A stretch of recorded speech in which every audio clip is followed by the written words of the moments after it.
Greetings, Mavericks and new viewers.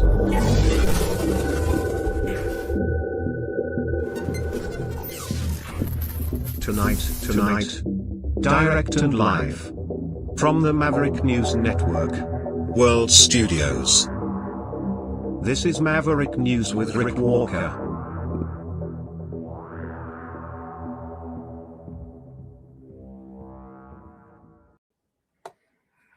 Welcome back, everyone.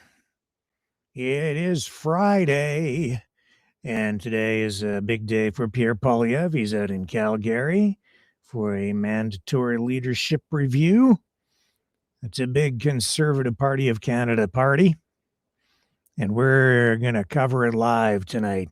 He'll be going live with his speech, and we'll be live on the air, and it'll be a lively Friday night, I guess. All kinds of stuff going on. Trump having a meltdown in the White House. We have what else is new? I'm going to clarify some stuff from last night that was said about the Freedom Convoy donations.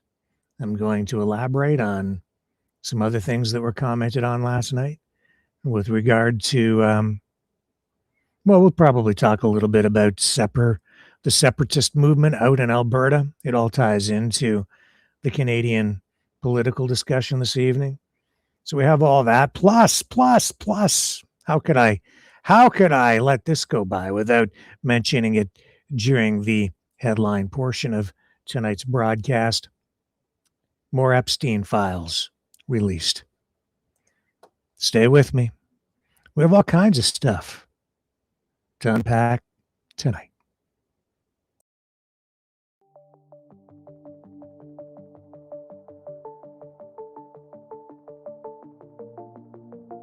Greetings, brave Mavericks. Our quest for truth continues. We go beyond fake news. Together we expose propaganda. Together we pull others out of rabbit holes. We are Maverick thinkers. We are all unique individuals, defenders of individual rights and freedoms, credible, trusted, grounded in reality. Maverick News. Defending free speech. Donate at freedomreporters.com. Do it now. Tomorrow may be too late. Maverick News. The world is watching.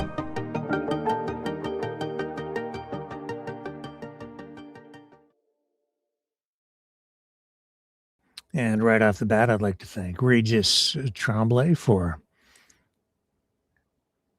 inviting me to join him on his broadcast today.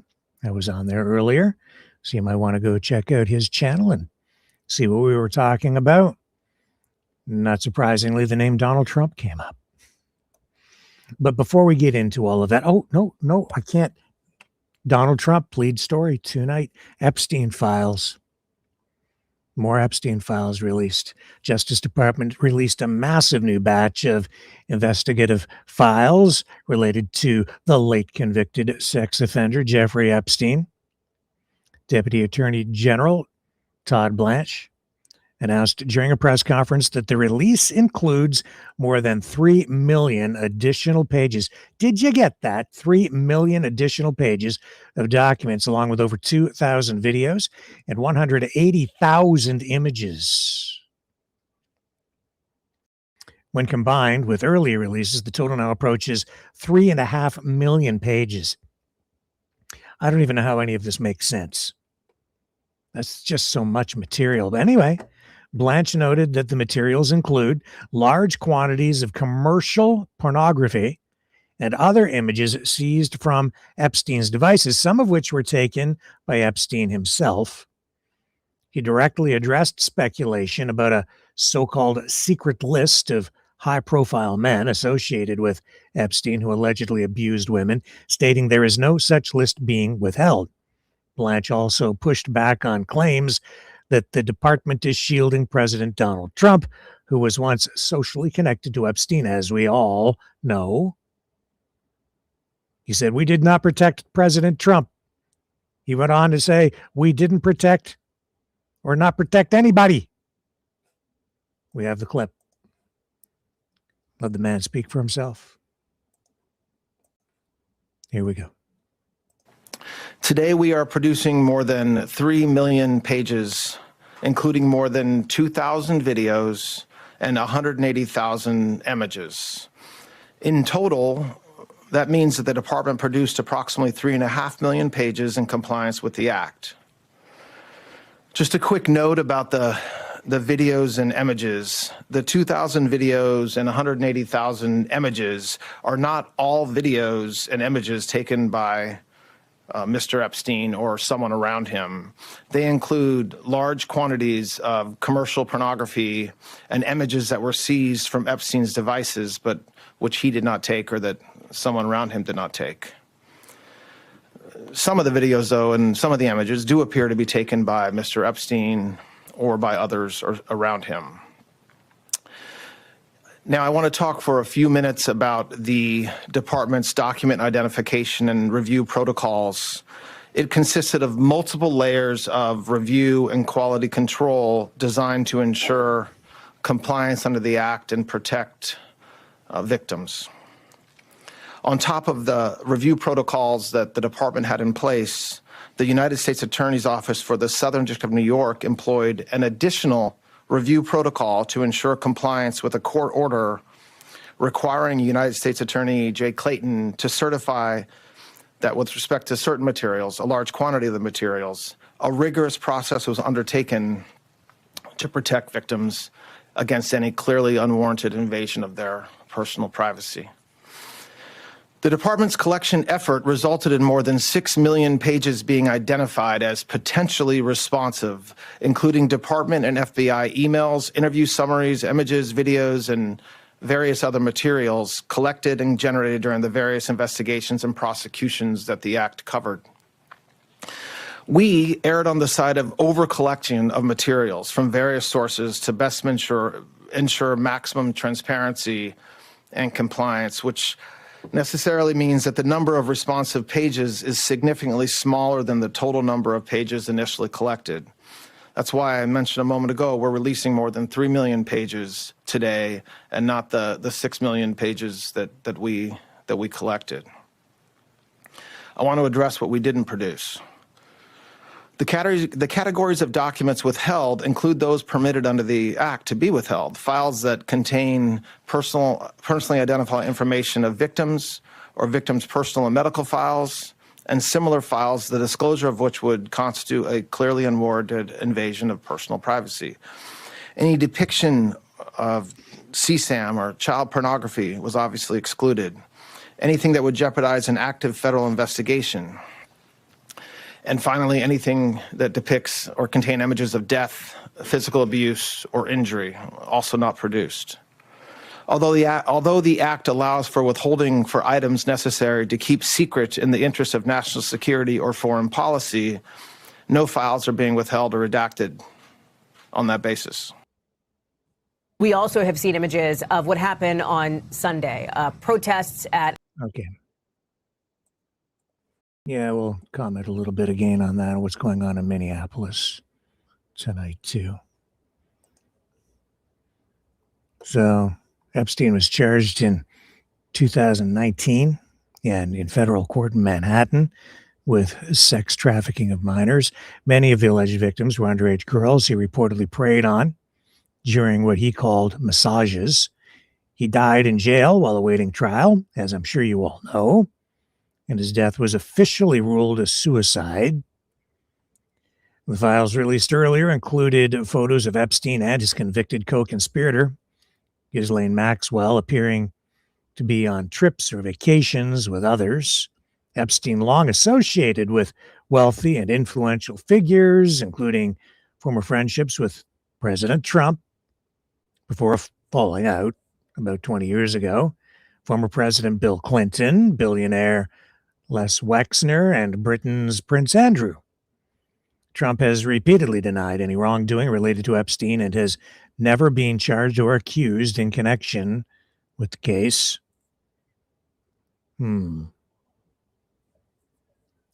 During his 2024 presidential campaign, Donald Trump pledged to declassify the Epstein files if elected.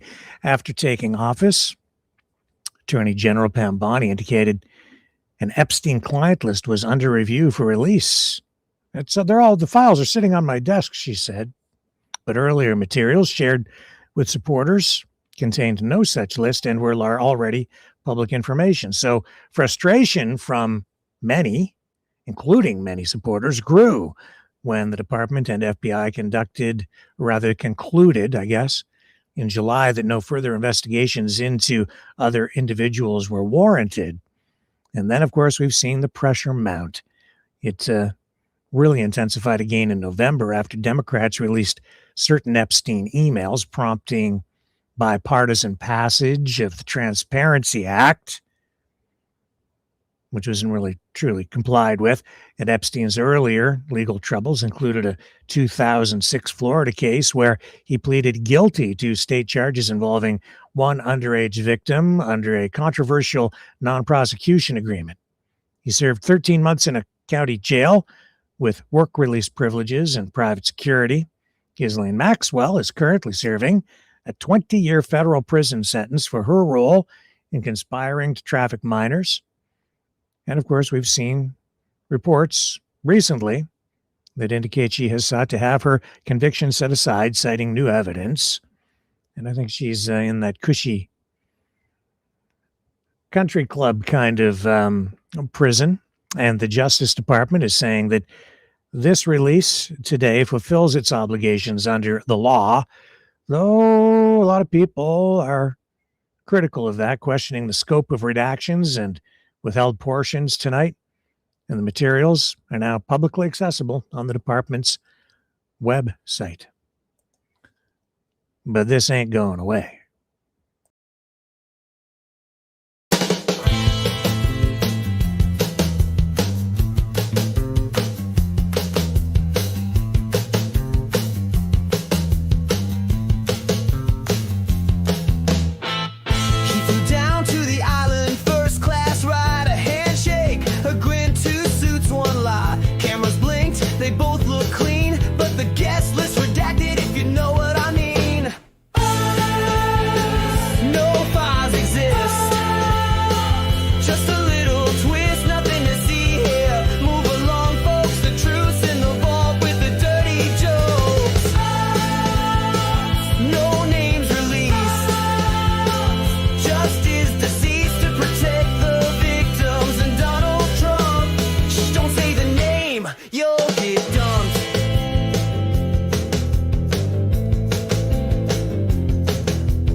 protect the victims.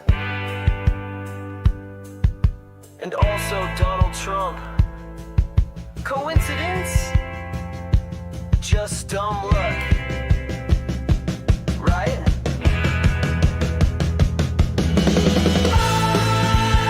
Another sealed file. That crocodile smile. We did our best, says the DOJ, while the truth just fades away. Another new spin. No one will win except the rich guys with gold ID cards and closets full of secrets behind steel bars.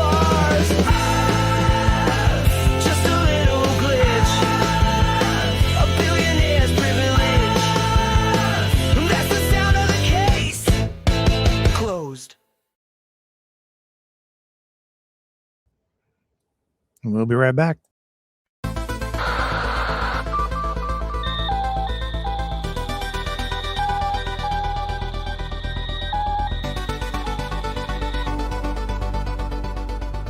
Maverick News isn't just a news outlet, it's a community of truth seekers. Your donation at freedomreporters.com fuels our mission to report the stories that mainstream media won't touch. Thank you, Maverick family.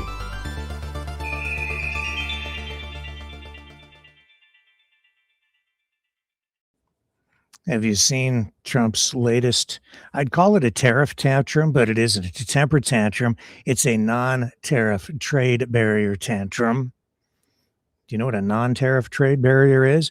That's a way of impeding trade between countries without using a tariff through regulations generally. So today, this is a breaking story. It affects the aviation industry. He posted, I think it was on Truth Social, but it's making headlines through all the media outlets and causing waves in many sectors of the economy in Canada. Trump's latest tariff threat has targeted Canada's aviation industry. Here's how reaction unfolded. This is the headline over at CBC. Says, U.S. President Donald Trump threatened on Thursday to slap 50% tariffs on all aircraft made in Canada until Canadian regulators certify several American-produced aircraft. He also threatened to decertify Canadian-produced Bombardier Global Express business jets, a move that would affect many U.S. airlines. Canadian Industry Minister Melanie Joly spoke with CBC, blah, blah, blah. And I kind of misspoke there, because it's not so much that he's using non-tariff trade barriers. What he's kind of accusing Canada of doing that, because we haven't approved certain U.S.-built jets in Canada. And so he's retaliating. Bombardier said in a statement published Thursday that it is in contract with the Canadian government following Trump's announcement. Thousands of private and civilian jets built in Canada fly in the U.S. every day. We hope this is quickly resolved to avoid a significant impact to air traffic.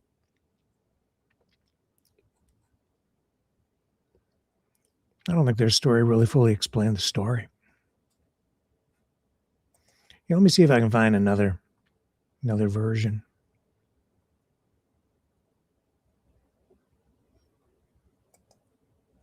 Trump says he is decertifying Canadian-made aircraft and threatens 50% tariffs. Yes, he's decertifying. It's not just tariffs. So, going to decertify all Canadian aircraft made in Canada and threaten a 50% tariff. And he specifically said he was decertifying the Global Express. And here's what he said in his post. This is better. On CNN. Canada is effectively prohibiting the sale of Gulfstream products in Canada through this very same certification process, Trump wrote on Truth Social. If for any reason this situation is not immediately corrected, I am going to charge Canada a 50% tariff on any and all aircraft sold into the United States of America. So basically he's saying that there's no reason these aircraft shouldn't be certified, although Canada's certification process is no doubt somewhat different. Safety rules, no doubt somewhat different. Even automobiles. There are certain standards that are different between Canada and the U.S. Sometimes they have to put like different bumper mounts or even bumpers on certain models of cars to make them comply with crash standards in Canada, which are a little bit different, just things like that. So I'm not sure exactly what the technicalities are surrounding all this, but a lot of jobs on the line here. And it just shows how this is a rough and tumble world, this world of trade negotiation. So far, none of the regional airlines that provide those feeder flights have reported having planes grounded. 648 passenger CRJ jets that are made in Canada that are in use by U.S. airlines. So another shot across the bow as we prepare to enter into the review of the Canada-US-Mexico free trade deal. Now, as I said, we're going to go out shortly to Calgary to pick up live coverage of the Conservative Party of Canada convention review of Pierre Poilievre's leadership of the party. But before we do that, let's just get a little clip here. This is Michelle Rempel-Garner. She's out there, of course. She's the shadow immigration minister.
Maverick News. Well, I apologize for that. We had a bit of an internet glitch. I was talking to myself for a moment because I guess our stream was interrupted and everything was frozen and I just couldn't get anything to load. So I went to the transition and now we're back and I think we're firing on all cylinders. And as I was saying, Michelle Rempel-Garner, conservative, shadow immigration minister at the Conservative Party of Canada convention out in Calgary tonight, talking about immigration. Let's play the clip. Harrison Faulkner. You've been spearheading the party's new shift on immigration policy. I want to know how Conservative members have been receiving your efforts and the party's change in approach to immigration. Well, it's not just Conservative members. They're common sense proposals to restore order and fairness to Canada's immigration system, right? We've seen over a decade of Liberal government the abject destruction of what was a fair and orderly immigration system. You never saw immigration talked about as a problem until Justin Trudeau, and then, of course, under the Mark Carney Liberals, you've got a very weak immigration minister under Mark Carney right now. This was their issues, and what happened? They brought too many people in too fast for housing, healthcare, and jobs to keep up. So all of the proposals that we put forward, so for example, abolishing the temporary foreign worker program, ending the automatic ending the automatic passing along of Canadian citizenship to a descendant if at least one parent is not a permanent resident, which is what most countries around the world already do. These are common sense proposals that will restore order and fairness. But it's not just about reforming the immigration system right now. It's also ensuring that temporary means temporary. Under the Liberal government, there's now, I think the last figure I saw, and I'm not even sure they know, there's at least 2.1 million people in Canada that are on expired or expiring visas. They don't really have a plan to ensure that those people leave. And they're setting immigration levels without having that plan in place. So it's also about ensuring that the law on leaving Canada when your visa is up is followed and enforced. So, it's been a really heavy lift this fall. I want to thank my team for all their work, but we're going to keep, again, ensuring order and fairness and holding the Liberals to account on this.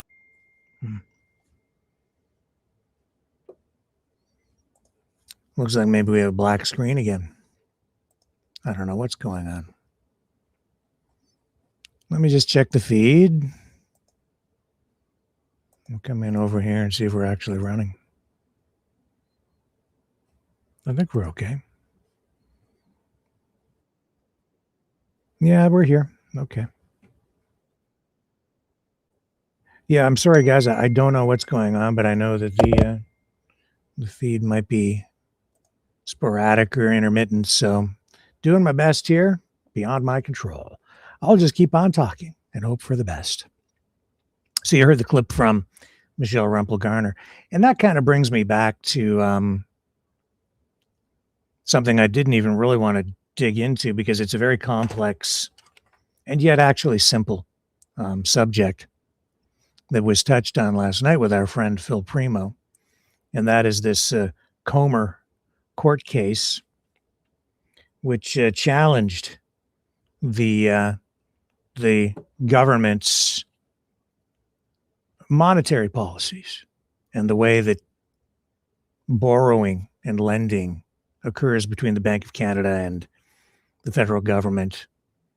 And it's a complex thing, and it goes all the way back really to the 1970s, 74 specifically. And I just wanted to just touch on it again because the case is complicated. I didn't really want to get into it, and I think that there were just some things left hanging last night. Now, the Comer case, which is formerly known as the Committee for Monetary and Economic Reform, Comer, was a lawsuit initiated in 2011 by the Committee on Monetary and Economic Reform. It's a monetary reform advocacy group, kind of a political, sort of a political group, and two individual plaintiffs against the Canadian government, the Bank of Canada and related officials. And the core allegations centered on the Bank of Canada Act, claiming that the Bank of Canada had a statutory and constitutional duty to provide interest-free loans to the federal, provincial, and municipal governments for infrastructure and human capital expenditures. Things like education, healthcare, building roads, social services. And the plaintiffs argued that since around 1974, the banks shift away from this practice, favoring borrowing from the private market, led to unnecessary public debt, higher taxes, and reduced public spending. Now they're saying, and Phil was saying last night, private banks. That's not really accurate to say that they are strictly borrowing from private banks. It opened everything up to the private or the broad market, okay? And it was all influenced by international then financial institutions, is what they were saying, like the Bank of International Settlements, which I don't think a lot of people even understand how it functions. But they sought declarations that this violated the Act, the Canadian Charter of Rights and Freedoms, and the Constitution, along with damages, and in order to restore the bank's original role. And the case progressed through a bunch of different levels of the federal court system. They ruled against the case a number of times, and then there were appeals, a series of appeals. It got very complex. But as I said last night, and I stand by my word flawed, and when I was saying, when I used the word flawed, I was really, Phil, if you're listening or maybe watching this later, It wasn't an attack on you. It's an attack on, not even an attack. It's a commentary on the court case and the point of view. So the courts ruled that there was no reasonable cause of action. A fundamental requirement for any lawsuit is that the pleadings must disclose a reasonable cause of action, meaning that the claims must have some legal basis with a prospect of success if proven true. And the courts repeatedly found that the Comer claims were lacking here. For instance, in 2016, the federal court decision from Mr. Justice Michael L. Phelan, upholding an earlier strike against the case, stated that the amended claim, and this was a quote that I looked up, he said, discloses no reasonable cause of action and has no prospect of success at trial. And I said the case was flawed from the beginning. Decision after decision after decision after decision ruled in the same way. A central flaw was the plaintiff's reading of Section 18 of the Act, which lists the bank's powers, which is to make loans or advances to governments. And Comer argued that the word may imposed a mandatory duty on the bank to provide interest-free loans to government. And the courts disagreed, interpreting may as a permissive or discretionary, not obligatory thing. And this literal reading was the key to early strikes in the court cases. It undermined the claim that the government and bank were violating the act by not lending interest-free. Not that it was ever actually interest-free. There was always some degree of interest charged, but because the system was set up so that the Bank of Canada was basically lending money to the federal government and they were exchanging back and forth, it was sort of like you're lending money to yourself, because the Bank of Canada is like a crown corporation. And there was, all the loans were like low interest. The money was being exchanged at low interest rates, but then the interest that was accumulated, what some would argue, was being charged, and then the federal government got that money back anyway, making it effectively zero. It's sort of a sleight of hand. Anyway, Justice Russell noted that while may isn't always permissive, the plaintiffs failed to provide a full evidentiary record or legal argument to support a mandatory interpretation, and the government's discretion in monetary policy was seen as intentional, aligning with the Act's purpose of maintaining independence in economic management. So at the end of the day, and Phil is quite right about this, it was just, the ruling was that it's not up to the courts to make a decision on this kind of thing, that this is something, monetary policy is something that the government is responsible for and is charged with. And when I say charged, I mean it's their responsibility, their duty even, to administer these policies, and they can change them if they so choose, because they're the government. It's not up to the courts to dictate how any country, how Canada administers monetary policy. It's not up to the courts to set interest rates.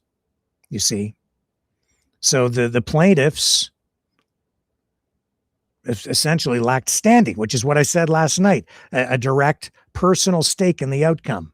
Their claims were generalized grievances affecting all Canadians. So even the fact that's another flaw in the court case, is that they didn't really have standing. This is actually, pretty complex. I probably shouldn't even be talking to it to this degree tonight, because I'll probably lose a lot of you. You'll probably move on. But I just wanted to address it again, because there's like this group of people who still cling to this court case, and they still discuss it. And there's some merit in discussing monetary policy and whether this method of this approach to monetary policy pre-1974 was valid or better. That's the way it was sort of done in Canada from 1930s up to 1974.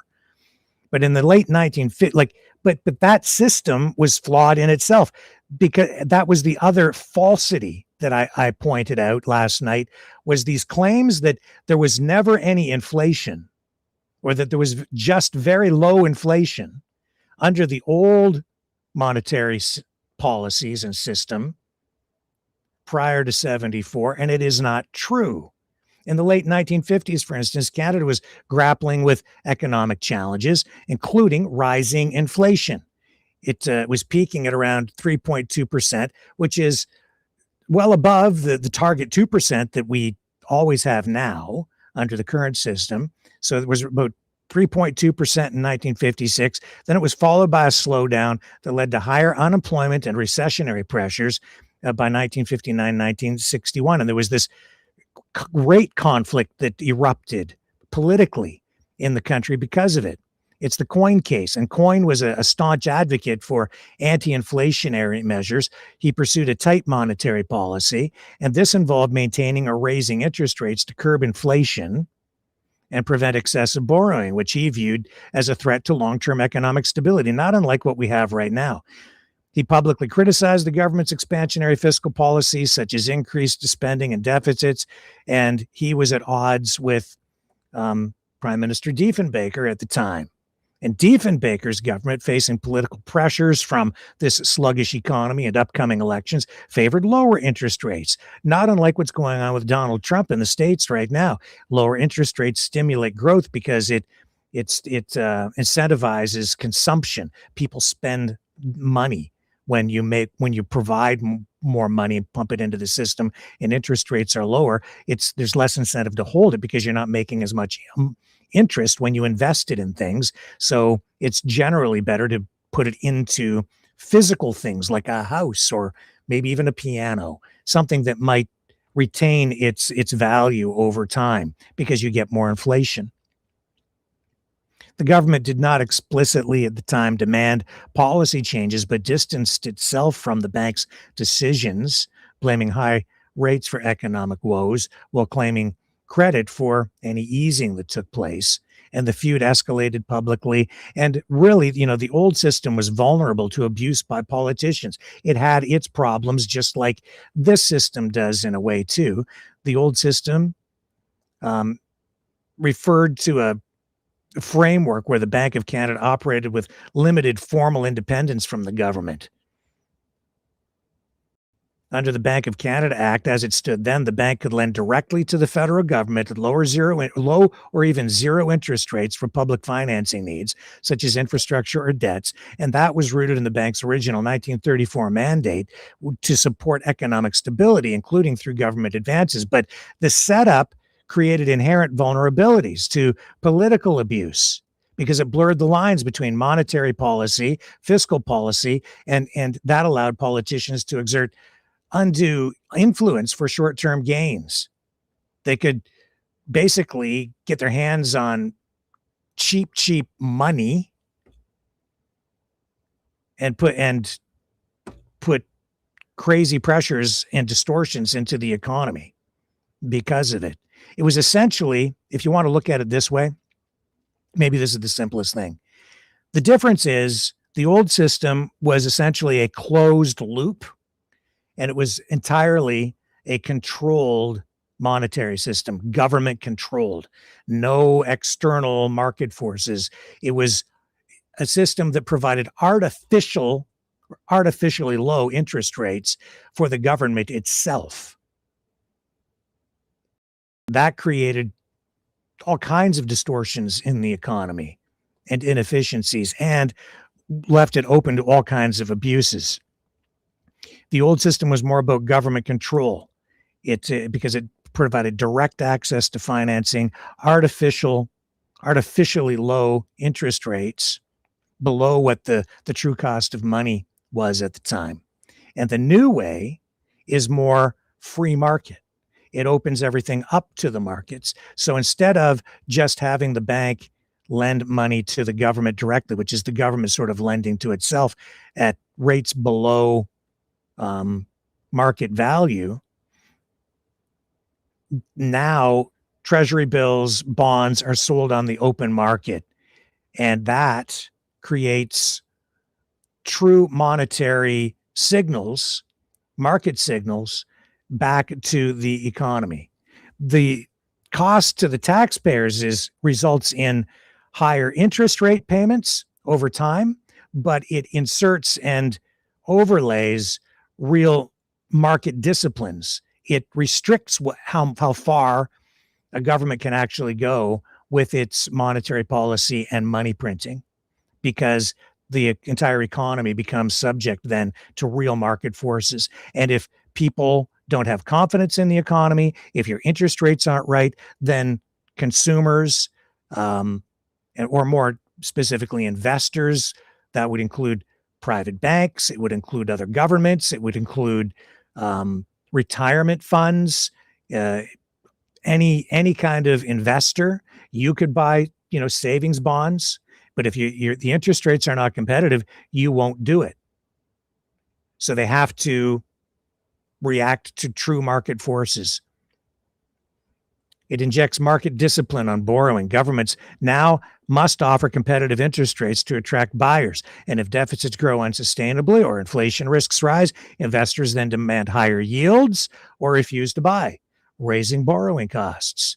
That's why I've been saying with Donald Trump, he's destroying the U.S. economy, because he's destroying confidence in the U.S. economy and in the U.S. dollar. And that is putting everything down there in jeopardy. And right now, Canada's in a much better place than the U.S. because we're seen as still a more trusted trading partner. So that's actually enhancing our position, which is why you've seen our government talking to companies like Hyundai, and they're thinking, yeah, we have an MOU now, a memorandum of understanding, because Hyundai might actually come to Canada and set up shop here and begin to produce vehicles, even in the face of all these tariffs from Donald Trump. And that's because we're seen on the international stage as being a country that is more trustworthy. And so it's really the difference between whether you want a controlled economy, very socialist, a nationalized currency, essentially, or if you believe in the free market. I'm a free market guy, because I know that gets you more efficiencies, more growth by changing the way that money was created and the way that the monetary policies are handled in this country. It opened Canada up to broader capital access and efficiency. Private markets provide deeper pools of savings for government debt. They support larger scale borrowing when it's needed without relying solely on domestic money creation. Because even though you can create or just print the money, you're restricted at that point, if you're just doing it all on your own, to the total GDP or the economic output of the country itself. But if you can attract private investment from private investors, even other countries, corporations, banks, individuals,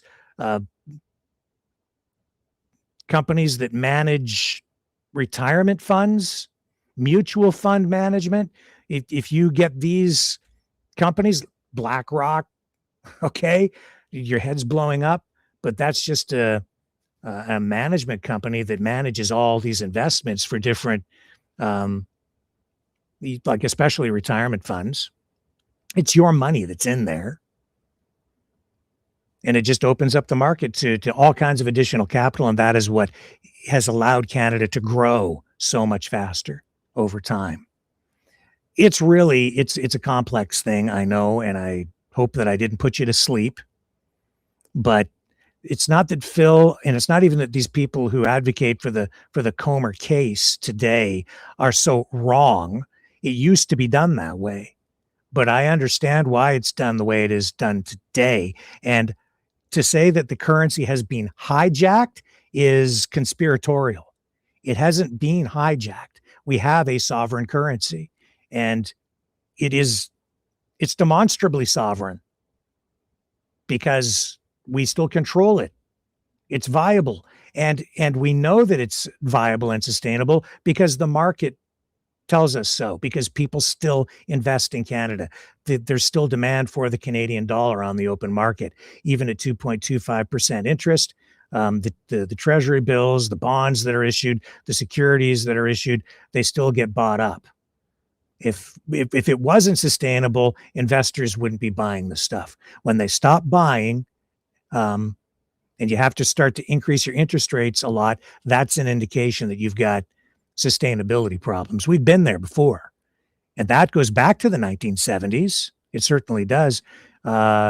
But again, that's more complicated. And the inflation that we had in the 1970s was not just because of the shift in monetary policy. There were all kinds of other factors that resulted in massive inflation in the 1970s. Then you're starting to get into the Carter era, the oil shock, OPEC, and just broader economic policies, especially from the United States under Jimmy Carter, that were not efficient. And it just kind of threw everything for a loop. Going to come back, and then I'm going to clarify one other thing before we tap into some of today's other top news stories.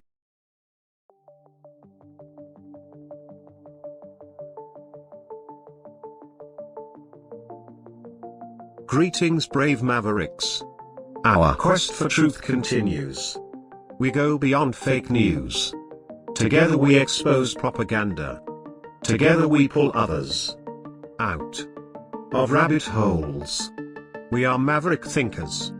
We are all unique individuals, defenders of individual rights and freedoms, credible, trusted, grounded in reality. Maverick News, Maverick News. Defending free speech, free speech. Donate at freedomreporters.com. Do it now.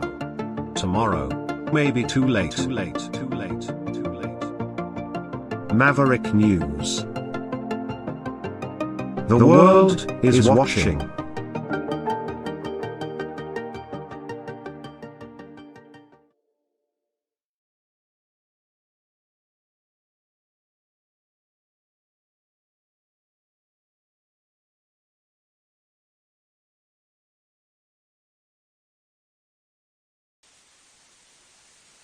You know, someone very profoundly once said many years ago that if fascism ever comes to America, it'll come in the name of liberalism.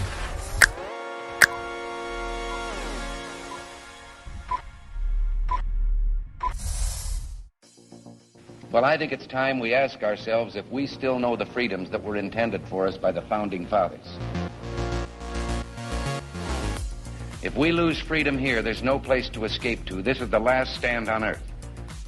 The entire world is watching. Every dictator, every crazy dictator in the world is watching.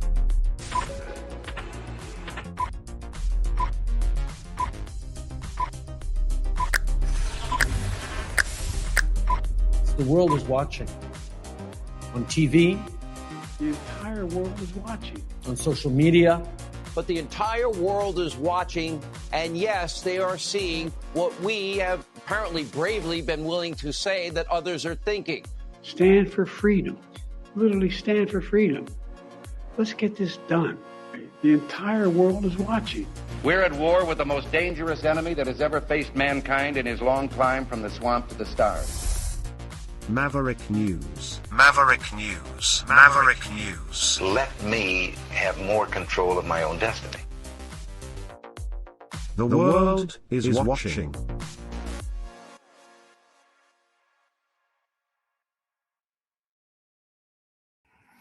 So again, our one of our callers last night, Phil Primo, friend of the channel, sent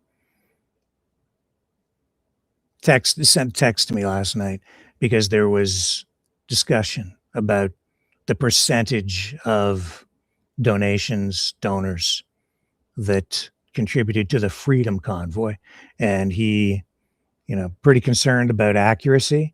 So I told him I would clarify, because he said that, what he was saying, that it wasn't 60%. I said, and I may have misspoken a little bit, so I need to clarify.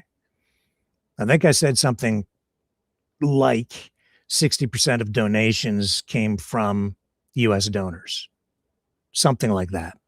I can't remember my exact words. In any case, I do want to clarify, because he's not wrong, and I need to clarify what I said.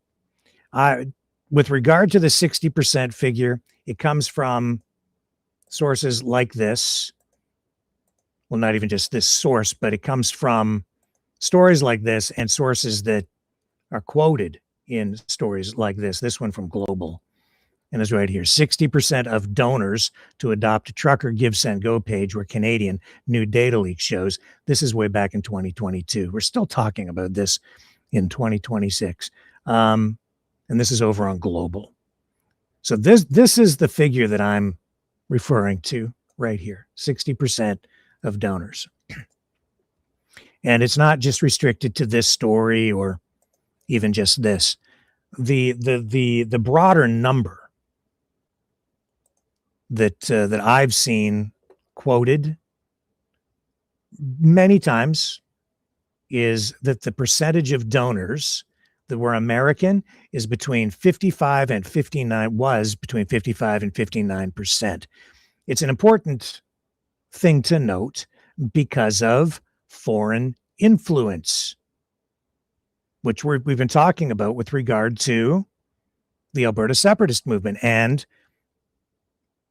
we highlighted that you have a lot of the same players who are at the center of the separatist movement or near the center of the separatist movement, certainly involved out in Alberta, who were involved in the Freedom Convoy, same players. And they keep popping up. It's worth noting. And then you see this U.S. foreign influence coming in, not just here, but at many protests and even out at the ostrich farm, which I keep saying was never really about the ostriches. So it's not that I was like wrong, but but the distinction here, and this is important, I guess, for what it's worth, the distinction is that the 60% or almost 60% figure that I quoted is the percentage of donors, but not necessarily, but that's not reflective of the total percentage of funds that were donated. And so when Phil was quoting numbers, he was referring to total amount of money donated, where I was talking about the number of people with the breakdown of donors. And if I misspoke, I do apologize. So I do want to clarify that. I told him I would do that. And so neither one of us was really wrong. I was just not clear enough. And so I'm being held accountable and providing clarification as I promised I would. The important point from my perspective is that it illustrated this data leak, the reports that we've seen that flowed from all of that information, is that there was U.S. influence, that you had Americans donating to the Freedom Convoy in large numbers, which to me seems odd. But stranger things have happened, I guess, in the world. But we're seeing this. It doesn't make sense to me that percentage of people would donate. Now, Canadians overall did donate more money, and there were millions and millions of dollars that came in. So I don't know. It just the Public Order Emergency Commission didn't find that there was undue foreign influence ultimately.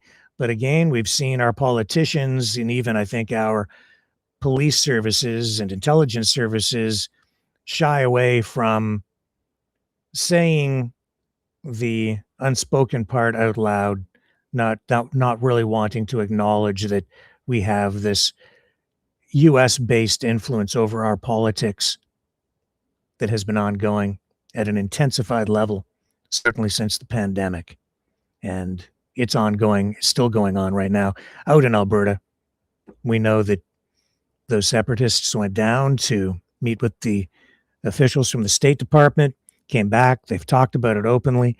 They revealed that they were offered $500 million in some sort of a loan that would be used to finance the separatist efforts out in Alberta.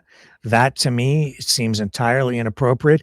And when the British Columbia Premier came out yesterday and said that those kinds of actions are treason, I think it was a pivotal moment.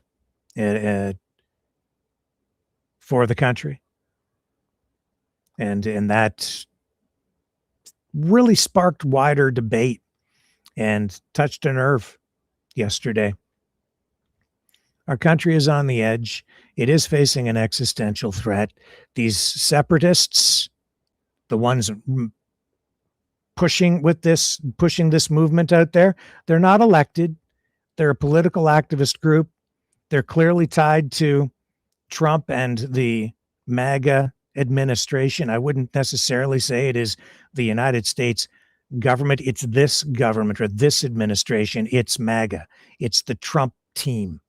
They've been at this for a long time, specifically. So it is the United States because he's in charge right now, but they were at it even when they weren't in charge. They were at it during the Freedom Convoy. They're at it right now. And I don't think that David Eby is off the mark at all when he uses the word treason. Not at all. I think, honestly, it's long overdue for people to start speaking plainly about this stuff instead of just kind of trying to ignore it and hoping it will go away, because it's not going away. And then we saw the leader of the Alberta NDP speak yesterday in Ottawa. And of course, the other problem that we have in this country is the people in the freedom movement or whatever could just automatically knee-jerk reaction, reject anything that any politician or anybody associated with any politician who happens to be on the perceived left has to say. And that's a mistake too, as far as I'm concerned. And some of the folks out there just hate them all. So I don't know what the solution is there. If you just reject everything out of hand, that's not going to solve anything either. And everybody is focused on Carney. His approval rating right now is very high. He's viewed as the preferred prime minister substantially by a long margin over Pierre Poilievre. Latest polling, I think, put Carney at 59%. I think Poilievre's down in the 20s from what I saw. Poilievre has to broaden his base of support, broaden his appeal to voters. And he seems to have done that sort of on the, if you want to look at it, left, right, on the right side of the political spectrum. I think he has been able to scoop up some of those People's Party of Canada type supporters. But he has lost the middle ground to Carney. That's why he lost the election. That's why the Conservatives lost the election. They went hard to the right to pick up the PPC type folks, but left the middle ground wide open. And Carney came in and scooped up a lot of the Conservative platform, took that middle ground. And that's why you're seeing even liberals, like people from the Liberal Party and people on the political left, saying that Carney has been acting very much like a conservative. A lot of people over there, if you watch any of the mainstream media, they're saying that this government could easily be a Harper government. And that is true. Because he has cut taxes. He cut the carbon tax, doing what Poilievre said he was going to do. He said, well, okay, well, I'll do it. And then he did it. And people are still like, well, we're still not happy. He's no good. He's a liberal. But he cut the tax. Gas is down here. I paid, I think it was $1.19 the last time I filled up. That's a whole lot less than $1.60, $1.65, $1.70. That's what we were paying under Trudeau. Carney's not Trudeau. And he just announced that this GST, HST tax rebate, that's going to put up to like $1,000 back in the pockets of a lot of lower and middle income Canadians over the next couple of years. That's another big tax break. That's a very conservative government-esque kind of thing to do. And he did it. He's done it. He announced it. So I'll take the wins. I don't care if he's got an L or a C on his lapel. I don't even care if it's got an NDP. If he's doing conservative, fiscally conservative kinds of things, cutting taxes, lowering regulations, cutting bureaucratic red tape, setting up housing policies that will actually build houses, helping people, first-time home buyers get into a home. I'm all for that because that stimulates the economy and builds stronger communities in a stronger country. And that's true fiscal conservatism, not excessive government, waste or regulations. And the Pierre Poilievre's housing plan was punitive. It wasn't incentive-based. It was like, if the municipalities don't approve these building permits, we're going to punish the municipality with these penalties. That was a big part of it. It was like, you have to build these houses and you have to approve them over here. And if you don't, then big penalties for you. It's a kind of a Trump style approach to things, really. Not so Carney. Carney is doing things that I used to see Stephen Harper do as prime minister, a conservative government. They provide incentives. They pull you along with a carrot instead of beating you with a stick. I'd rather be pulled along with the carrot because I'm going to grab that carrot and I'm going to eat it or put it away for a rainy day until it not eat it because it'll go rotten. So yeah, it's that's my view. I really don't care what party they're with. I'm judging these guys by their actions. And you can't trust them. I'm not saying you should. I don't trust any of them either. I don't really trust Mark Carney or Pierre Poilievre or any of them. None of them. We shouldn't. You don't need to. You need to hold them accountable at the ballot box and with comments and with protests, peaceful where appropriate. You need to exercise your democratic rights. You need to exercise your agency. Take part. Get involved. Go out to these conventions like we're going to show you here very shortly out in Calgary. Get involved with the political parties. Have your say. Get your 2 cents worth in when they're developing the party platforms. Participate. Don't just sit on the sidelines and be a spectator and then complain afterward. And protesting isn't enough. If you really want to affect change, I keep saying, get involved in one of the political parties, and then whatever you want, you just push forward those ideas and try to get the party to adopt those as a plank in the overall platform as they head into an election and they campaign on those things. And then those planks in the party platform become party policies. And then that turns into legislation. And then you get what you want. That's the way it works. That's what they're doing out in Calgary right now at the CPC convention, while they review Pierre Poilievre's leadership. And who the heck knows? Will he remain as leader? Yeah, he's gonna, because they want him and they've installed him. And the UCP controls, I think, largely the Conservative Party right now. They've really controlled it, I think, since the ousting of Aaron O'Toole as the leader and the installment of Pierre Poilievre. And that's one of the reasons there's no love lost between the federal Conservatives and the Ontario Conservatives under Doug Ford, the provincial government in Ontario. They don't like each other. That's why I think the Ontario Conservative Party is holding its convention this weekend too, in conflict, in competition with the convention out in Calgary for the federal Conservative Party. So there's a lot going on there behind the scenes that we're not even really privy to, but you can read between the lines.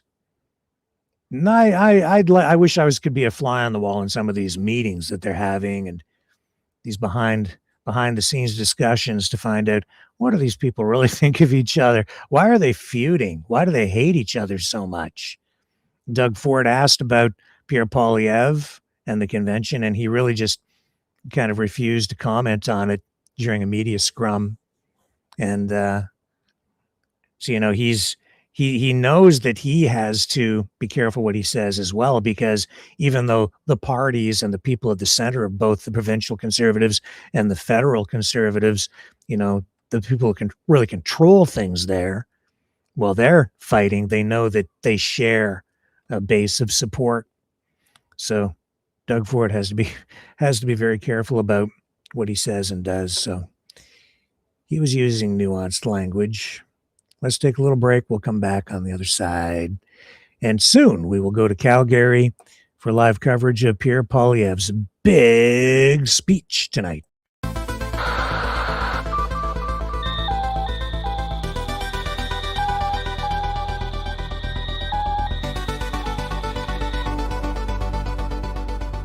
Maverick News isn't just a news outlet, it's a community of truth seekers.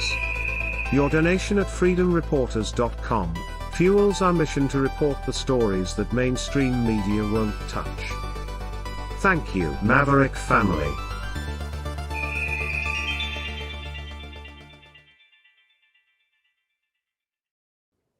So before we go to the CPC convention, let's go to Melanie Joly. Federal government responding to Trump's threat to not certify Canadian or decertify Canadian aircraft and escalates the trade war. Here's her response tonight.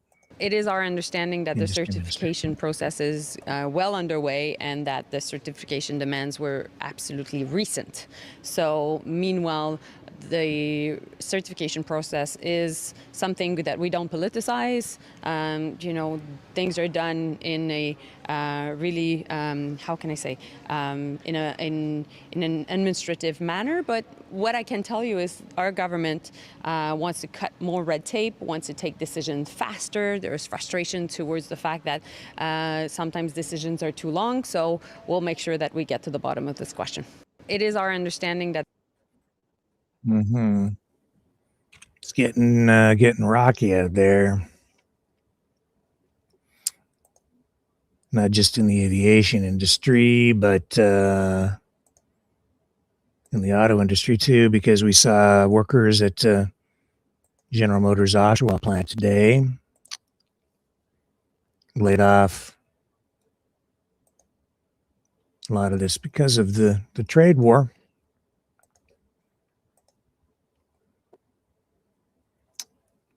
I think Melanie Joly commented on that too. Let me see if I can find that clip.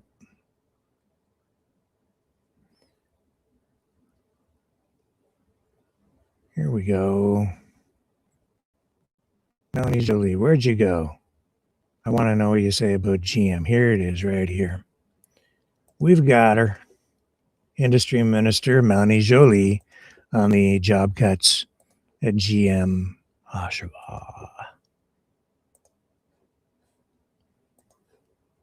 Sorry for the delay. Lots of things to click to get Melanie up, and here we go. Presence here in Canada after the cuts at Ingersoll. So, well, listen, the loss of jobs in Oshawa is completely unacceptable. It's twice in 6 months that GM is cutting down its workforce presence here in Canada after the cuts at Ingersoll. So I had a meeting yesterday with people from GM, and I told them that we would be getting our money back. And meanwhile, if GM doesn't want to continue to invest more in Canada, well, we will invest in more in other players, and we'll fight for these workers, and we'll find them jobs. And so Honda and Toyota are investing more in Canada. The new RAV4 by Toyota was launched last week. They haven't made one layoff in nearly 40 years. They are 70% of our production. And so I think that it's good that Canadians support those who support us. And we're actively working to get more automakers to Canada, and we're definitely working to get Hyundai and Volkswagen and Chinese automakers to make sure that they're creating jobs across Ontario and across the country. Okay. Anybody got a problem with that? But you can't do it, Rick, because Donald Trump won't like it. So what? I don't care. You do what you do. You do what you got to do to survive, man. And if he doesn't want to play with us, then he should just, I don't know, go play someplace else, because he's going to do it anyway. There's nothing you can do.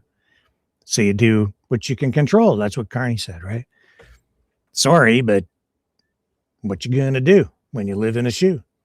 If someone takes your shoe, you go find another shoe, I guess. Let's just look in the chat here. What we got going on? Hello, Jubilee, Norfa. The Rising Dragon. Hello, Maureen.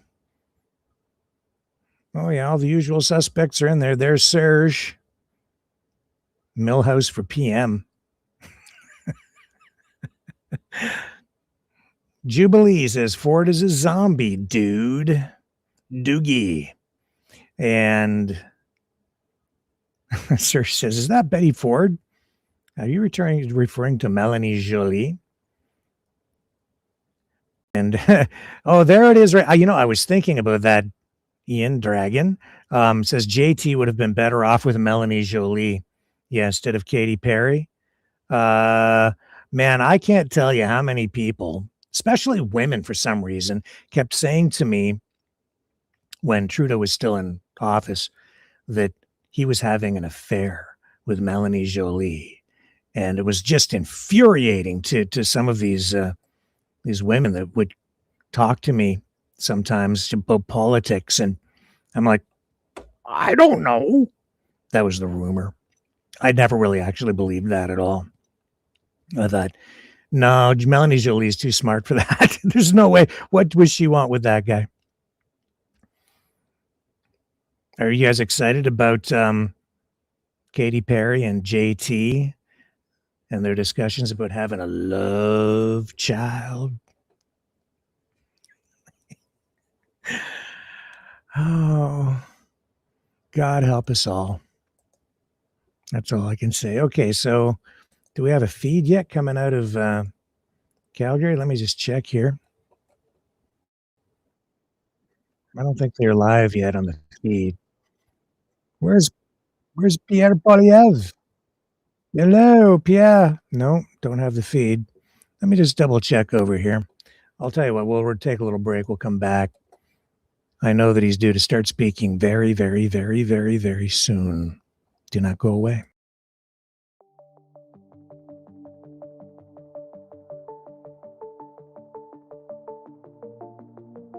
Greetings, brave Mavericks. Our quest for truth continues. We go beyond fake news. Together we expose propaganda. Together we pull others out of rabbit holes. We are maverick thinkers. We are all unique individuals. Defenders of individual rights and freedoms. Credible. Trusted. Grounded in reality. Maverick News. Maverick News. Defending free speech. Free speech. Donate at freedomreporters.com. Do it now. Tomorrow. Maybe too late. Maverick News. The world is watching.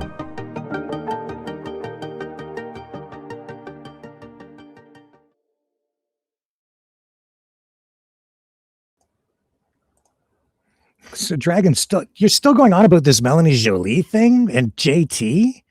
He says, I knew he had an affair with Jolie. It's one reason that Trudeau's wife is divorced. I don't think that's what it was. I don't think so.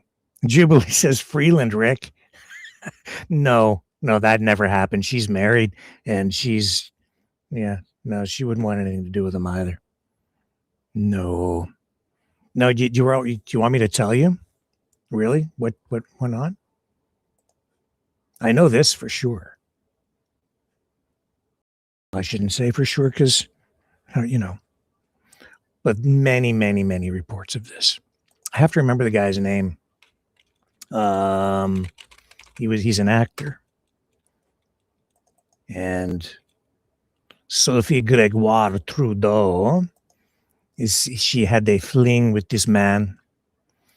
I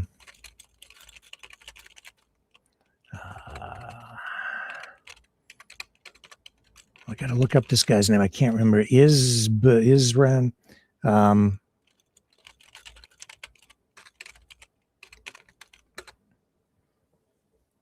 what's the guy's name? Idris Elba. So technically, there's no official confirmation of it, but all kinds of tabloid chatter. Do you know who he is? Let's get a picture of Idris Elba. There it is. Here we are. Oh, how lifestyles of the rich and famous. Here he is, Idris Elba. Should we be running the True Spiracies intro before we start talking about this? There he is there. Idris Elba attends Apple TV's Hijack Season 2 screening at Whitby Hotel. So Sir Idrissa Acuna Elba is an English actor, DJ, and rapper. He has received a Golden Globe Award as well as nominations for 3 BAFTA Awards and 6 Emmy Awards. He was named in the Time 100 list of the most influential people in the world in 2016. Born September 6, 1972, now aged 53 years of age, in London, United Kingdom. Upcoming movies, Masters of the Universe, High in the Clouds, Sonic the Hedgehog 4, and Sonic the Hedgehog 4, Children of Blood and Bone. His spouse is Sabrina Daura Elba and Sonia Nicole Hamlin, 2006, and then Hanny Norgard, 1999 to 2003. And somehow he managed to fit Sophie Gregoire Trudeau in there. Just squeezed her in somehow, or so some people say. So I think, honestly, Dragon, I think maybe that's where the fire is creating the smoke that you've seen. You go look it up. I'll leave the rest of the research to you guys on that one. And then you come back and tell me, is it truth or conspiracy? Or just a true spiracy?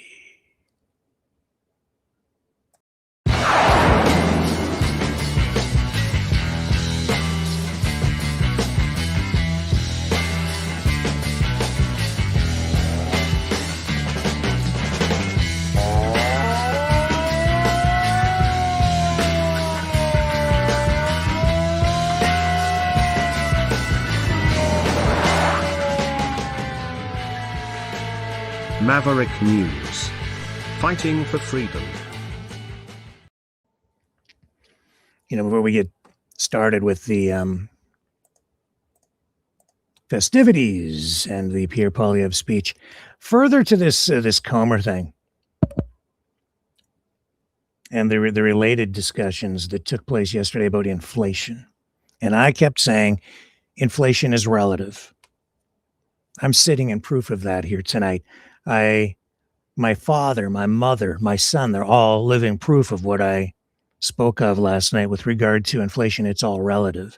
You see, this house that I sit in, just after it was built, sold, my parents bought this place for $17,500, a house. But back in those days, 1970s, early 70s, people were working like you'd make maybe $9,000 a year. That's what the wages were. And you could buy a car for like $3,000, brand new. But everything was relative, right? Things were a lot less expensive. The prices were lower. The number was lower, but so were the wages. Fast forward to today, this house, because prices have increased so much, is now worth, I won't tell you exactly how much. My son's buying this house from my parents. It's worth hundreds of thousands of dollars. And they put their money into a mortgage over time. And because of inflation, the price of the house rose over time. And so you see, by putting their money into a mortgage and living in the house, they built up equity, which is a word that's thrown around. I saw Donald Trump throw it around just today. I don't think people even understand what the word means half the time when they use it. You earn equity. You build up equity over time by paying down your mortgage, and you own the house in the end. So my parents own this house. So they're selling it to my son. It's now worth a lot of money. But it's all relative. If they had to turn around and buy another house, then they would have to spend an equivalent amount of money. A house is worth what a house is worth. Do you see what I'm saying? But wages today are much higher. The trick, or at least what governments are supposed to do, is have wages keep pace with inflation. And you, as an individual, need to manage your funds properly so that you don't let inflation eat up your equity and your savings over time. So if interest rates are very, very low, but inflation is high, you don't just leave your money sitting in a savings account earning a very low interest rate when inflation is higher than that, because you're losing money when it sits in the bank. You need to invest your money in something, put it in something that's going to give you a higher rate of return, or at least keep pace with inflation. And a house, generally speaking, keeps pace with inflation. So over time, over many, many years, 20, 30, 40 years, you pay off the mortgage, you're building up equity. Now my parents are retiring. They're selling the house. They're liquidating the equity in the house that has been built up over many years. They're converting that into cash. The cash from the sale of the home, which is coming from my son, who now has a new mortgage, so he can build up equity over time. The equity from all those years goes into my parents' bank account. That gives them more money for their retirement. And it's not, and even though inflation appears like inflation has created much, much higher prices. So even though the house originally sold for $17,500, was purchased for that, and today it's worth hundreds of thousands of dollars, all prices are in line with that. It's all relative, you see. That's what I mean by relative. Prices are higher, but wages are higher. Prices are higher, but if you've had your money in investments and mutual funds and the stock market and bonds or treasury bills, government securities, whatever your investment is, as long as you've put it in something that keeps pace with inflation or is above, you are okay. You put it in a house and you're okay. And that's what so many boomers and older folks out there are doing now. They're living off the accumulated equity in their homes. That's why you have reverse mortgages. And so the notion that inflation makes everything unsustainable is actually incorrect. It has to be handled properly. Governments need to handle these things properly. And in a real world experience, which I'm just sharing with you right now, it works. It works. But you have highs and lows and boom and bust periods in all sectors of the economy. And right now in Canada, there's more demand than supply for houses. So housing prices are up high. It's hard for people to get in as an entry-level buyer. So there are all these challenges, but we've been here before, and we'll solve this, and then we'll move on, and then we're going to get here again at some point. It's all relative. Hey, there's an idea for a song by Maverick and the News Brothers. I don't have it made. It's not a segue into a song for that, but maybe we should play a song while we wait for Pierre Poilievre to come up on stage. I have the feed established. Give me a minute here or two to make sure that everything is rock solid and flowing smoothly over the internet so that we can bring you this live feed from Calgary and the Conservative Party of Canada convention, where Pierre Poilievre is about to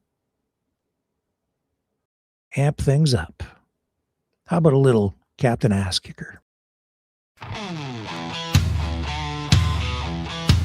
Y'all better stand back.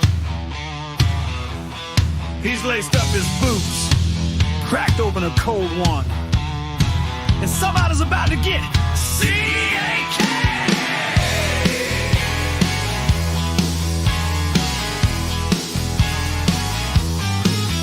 Well, he rolls into town on a Harley so loud with a star stars and stripes, cape and a jaw like a plow. Don't need no laser beams, no high-tech tricks. He just winds up that boot and lets it fly real quick. He kicks ass to the left, kicks ass to the right. Captain Ass Kicker's looking for a fight. From sundown to sunrise, he'll brawl and bite. 'Cause Captain Ass Kicker is alright.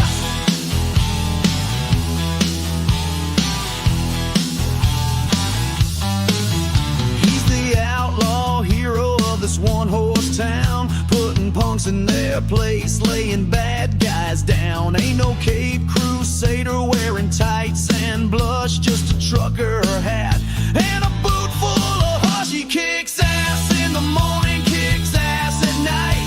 CAK don't care if you're wrong or right. You run your mouth, he's quick to ignite. Yeah, Captain Ass Kicker is died right.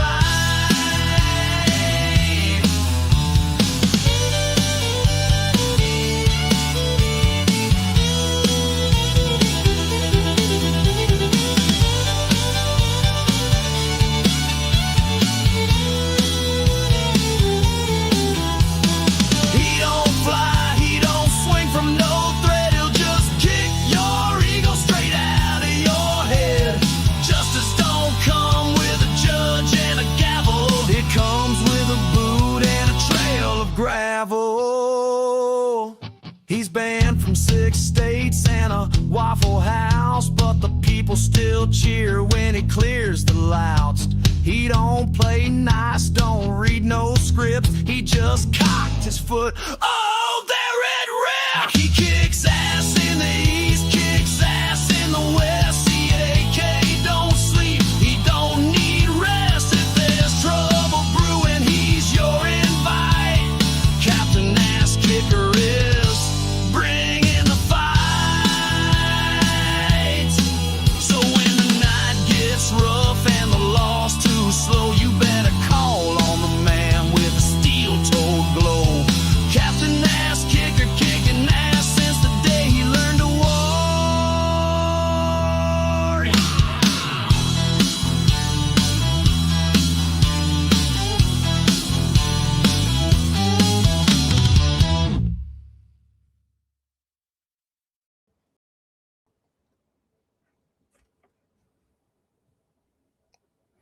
I was just looking in the chat there about inflation. Yeah, prices are too high. We're still suffering because numbnuts flew around the world handing out money, Canadian money, when he became Prime Minister Trudeau. And then we had the pandemic, and I said, no, stop, don't do it. Don't print all that money. We don't need that stimulus. Don't do it. Just don't lock us down. I was surprised the economy even survived what Trudeau did at the time. We're still suffering and paying the price for that. But you know what that showed me? Honestly, even though you had this incompetent twit beating the living crap out of the economy and spending money like it was going out of style, doubling the debt, in the face of all of that, even though I saw some stresses and shortages of some things for a short time in grocery stores, we came through it. I was like, I don't know if the country can survive. I don't know if the economy can survive this.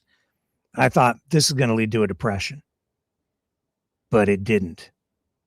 And that showed me that the Canadian economy, the US economy too, is much tougher, more resilient than I thought. The supply chains are there. Canadians stepped up too, did the jobs that needed to be done to keep things at least functioning, even though we had politicians making huge mistakes and inflicting all this damage. And the prices, they haven't come down since then, and we're still paying the price for that. But the current inflation rate is, still just a little above 2%, I believe, which is the target. So they've wrestled it back down, but it's going to take some time still for things to stabilize. So I'm with you. It's still too much money when you go to the grocery store. I've been taking my parents shopping. I stroll down those aisles, I look at those prices and I'm like, oh, yeah, just enough to give you a heart attack, and you don't need to eat anything with cholesterol in it. So it's true. Prices are still too high, but they've stopped increasing as much as they were. And so we're getting back to more stability. The problem too, and this is the other thing, is Trump.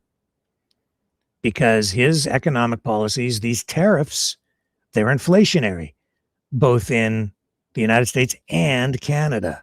This trade war is increasing inflation. Governor of the Bank of Canada addressed that this week when he announced the overnight rate to 2.25%. He said, nothing they can do with monetary policy can really correct the structural damage that Donald Trump is inflicting on the economies with these tariffs. Tariffs are a huge tax. When he talks about these billions of dollars being collected and boasting about it, that's not money that's going to the people. That's not money into anybody's pocket except the government's in the United States. And he's collecting those funds really from American taxpayers, and it's hurting Canada because we're selling less to the United States. So he's boasting about collecting all this money, but it really isn't doing any good for most people. And then because he's collecting the cash, he gets to decide what, if any, is distributed or redistributed to the people or companies, corporations, his big oligarch friends, whomever he chooses to give it to. It's another tool that he uses, or another way that he takes control of the economy. And even if you go back and look at what went on during the pandemic, that's all about government control of the economy. The government decided they were going to stimulate the economy, said, okay, keep everybody home, give out a whole bunch of free money, encourage consumption, drive up inflation with reduced economic output. That's a recipe for huge inflation. It took some time for it to kick in, but it did, and now we're still paying for it. But that's not the free market. That's not the result of free market forces. Well, it is inevitable. The natural law of economics, the laws of economics kick in, and regardless of what government does, you can't escape those. That's why we got inflation. But to just sit there and blame our own government, it's not just our government, it's the stupidity of Trudeau for doing what he did, but it's also Trump and other governments around the world too, because they were all doing it at the time. And we've seen this quantitative easing going on worldwide for decades now. And they're irresponsible about it. And yet through it all, we've somehow managed to survive. Let's take a look at the feed. Here we are. We're almost ready. Mr. Poilievre, where are you? We're waiting for you. No audio yet. Okay. Are you seeing him on the screen? Yeah, you are. There he is. He's in there somewhere. No, it's backstage. So what are you guys thinking? Mr. Poilievre.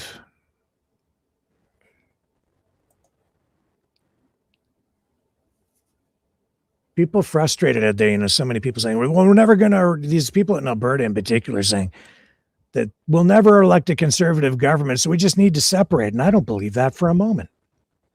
We've seen this happen before. The right, so-called right, fractured, Reform Party, Conservative Party, over time, you ended and wound up with the Canadian Alliance, and then the Unite the Right movement, and the formation ultimately of the new Conservative Party of Canada, which is what we have now. You saw what happened with Harper. He got elected, but then Trudeau comes along. But is that to say that you're never going to elect a conservative government again? No, I don't believe that. Of course you can. It can happen, but Hi, greetings from Cypress Hill, Saskatchewan. I'm Brad Wall. I think you gotta. I hope it's not lost on us. You need a better campaign. That the precious few examples of action, positive action from the Liberal government are the result of them copying ideas from Pierre Poilievre and the Conservative Party. A couple of examples, the GST on new homes, and very significant for those of us in Saskatchewan who fought the carbon tax from day one, the end of the consumer-facing carbon tax. These examples underscore the point that in the run-up to the last election and during the campaign, we had from Pierre Poilievre and his team principled conservative leadership, offering principled conservative policies that were aimed at affordability, that were aimed at economic competitiveness. And when it was all said and done, obviously the end result wasn't what we all wanted, but it was as close as we've been in many elections. Under Pierre Poilievre's conservative leadership, his principled conservative leadership, the party achieved more electoral success than it had in a very long time. That's why we as a party are in a good position right now. That's why I believe as a party, we need to continue to offer the same kind of leadership, the same kind of principled conservative alternatives, the same ideas around affordability, the same ideas around the economic health of our country. And we need to do it effectively, as Mr. Poilievre has done to date, to garner more and more support until we get to that conservative election win and real change and much needed change for this country.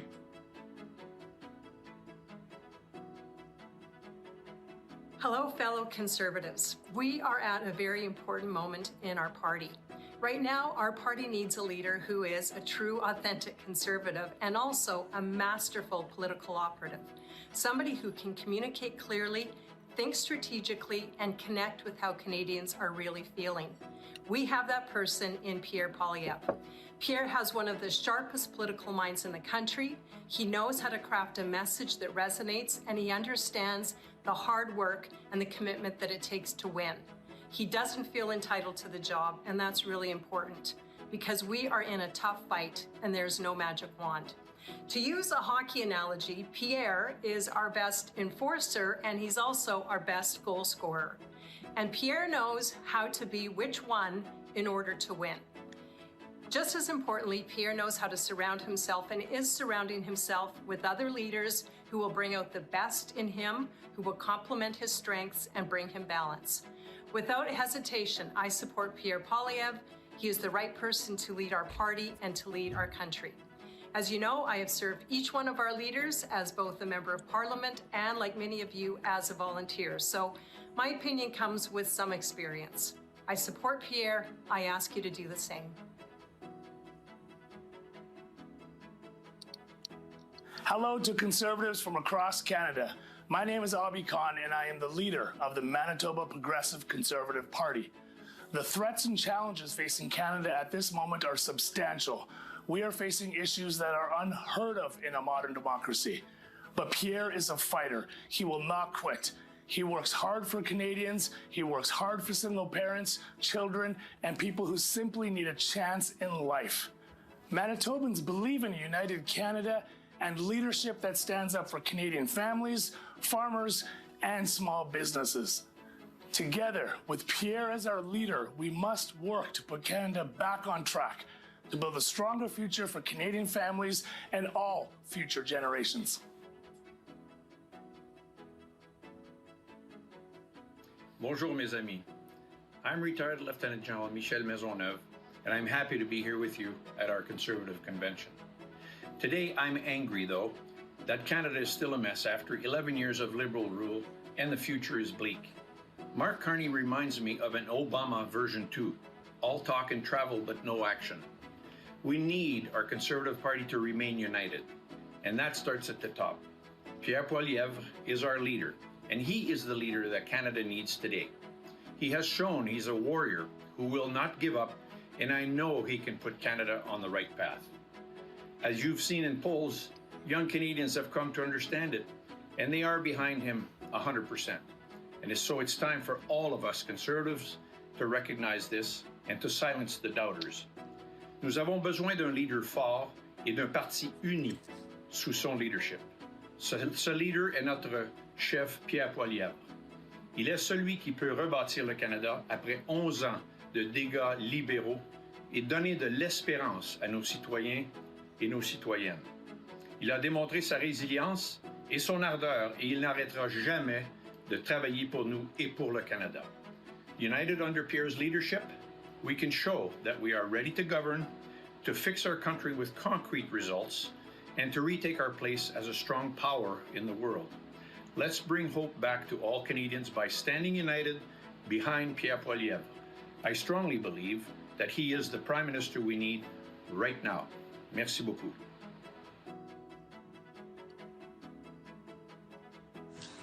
Hello, everyone. Peter MacKay here in Nova Scotia, and I'm very sorry I can't be with you in Calgary, Alberta, for the big shindig and the Conservative Convention this weekend.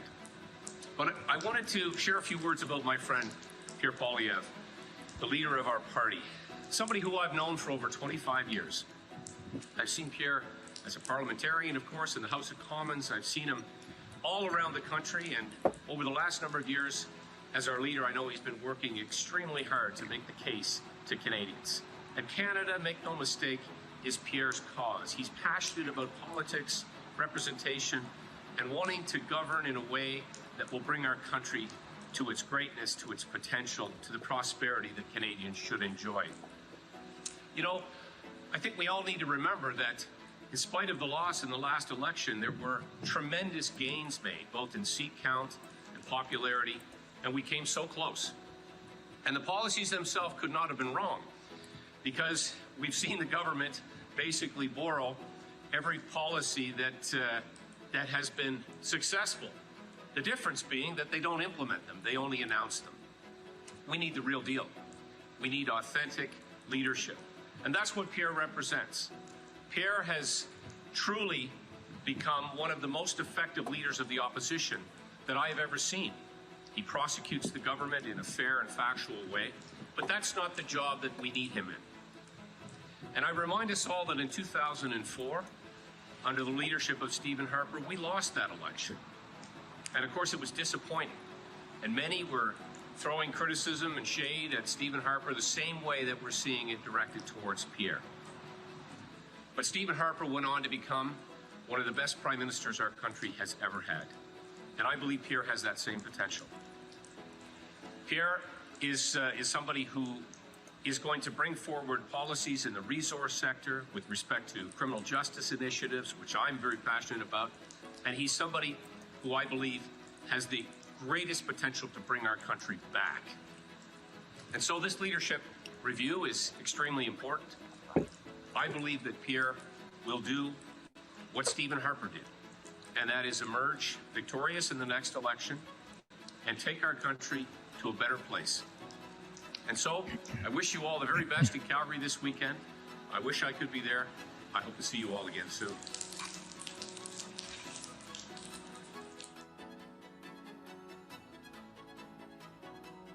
Hi, everyone. I am so proud of our Conservative movement and so proud of our leader, Pierre.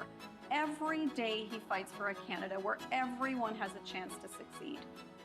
It's time we show Canadians that we will never give up and that they can count on us. By uniting behind our leader, a fighter who takes every challenge head on, we will show Canadians that we can bring change to this great country. I want to take a moment to speak to Conservatives from across Canada. You know as well as I, being a Conservative isn't always the easy path, but it's the right one. Our principles rooted in freedom, hard work, and personal responsibility don't let us bend or break, chasing what's popular in the moment. They ground and anchor us to do what's right and what's true. As Conservatives, we expect our leaders to stay true to these values while acting in the best interest of all Canadians. To do so takes strong leadership. Leadership with moral clarity, with a plan to restore Canada's economic leadership, to return Canada to an international economic engine, a stalwart defender of global freedom, and a place that holds true to the promise that if you work hard, you can get ahead. That is exactly the kind of leadership the Conservative Party of Canada has under Pierre Poilievre. Pierre is not just a friend, a father, and a proud Canadian. He is a champion of our beliefs. When the going gets tough, we've seen time and time again, Pierre Poilievre doesn't flinch. He charges forward to do what is right for Canadians. Principled leadership is a rare commodity. Pierre embodies it, and he has my full, unwavering support to continue leading the Conservative Party of Canada. I ask you to join me, and let's finish what we started.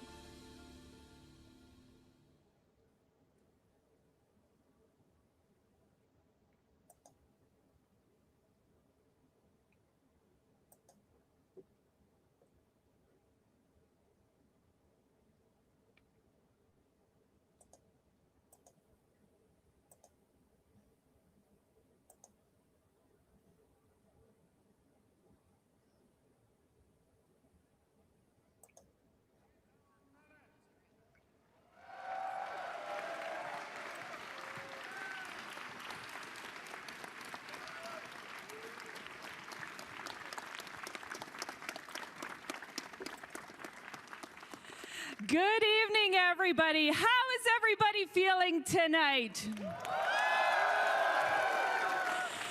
I think we can do a little bit better than that. How is everybody feeling tonight?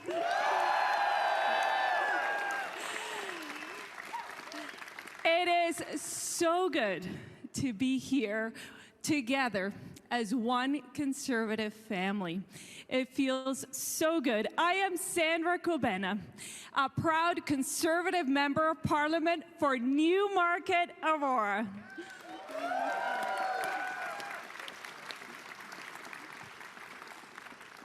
Bonsoir. I am Gaëtan Mallette, the Conservative Member of Parliament, et je suis Gaëtan Mallette, député conservateur de la circonscription de Kapuskasing, Timmins et Mushkegowuk.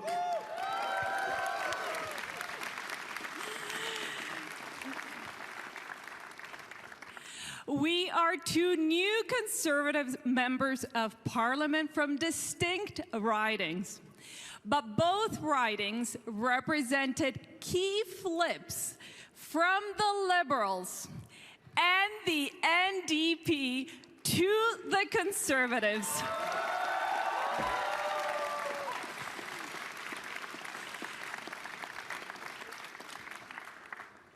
My riding is made from two ridings, both of which were held by the New Democrats. Mon comté est issu de la fusion de deux circonscriptions, toutes deux détenues par le NPD. This was traditional NDP territory, with much of either riding not being won by Conservatives in decades, with some not ever.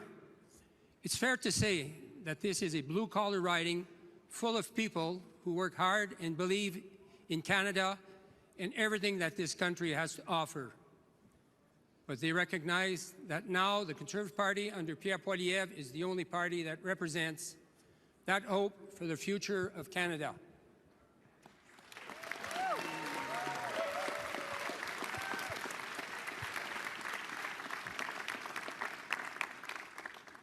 Pierre spoke to them directly. He spoke to their beliefs in hard work and in the amazing project that is this country. And they believe in him. Let me tell you a quick story. The Member of Parliament I was running to unseat was Charlie Angus of the NDP. He held an event in Kirkland Lake one evening which brought just 18 people out. The next day, we held a meet and greet with Pierre that blew the doors off the town. We were hoping for 250 people to show up. Well, we got more than 500.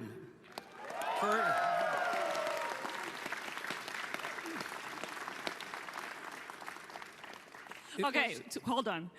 That was more than 500 people in Northern Ontario. That deserves a louder applause.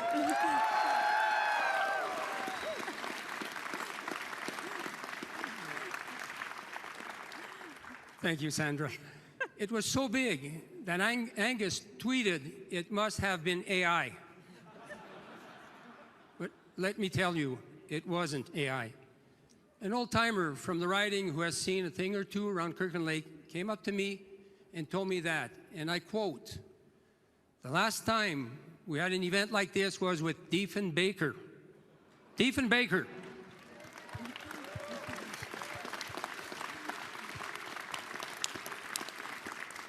I guess I'm going to be an old timer. I was just talking about years ago. Dief. A lot of young people here. That's so more than old. half a century. Now, that's the excitement that Pierre has created in writings like mine. He's spoken directly to the hearts and souls of hardworking Canadians across this country who believe, and they are still standing strong with him. Il s'est adressé directement au cœur et à l'âme des Canadiens et Canadiennes qui travaillent fort partout au pays et qui croient en lui et continuent de le soutenir avec conviction.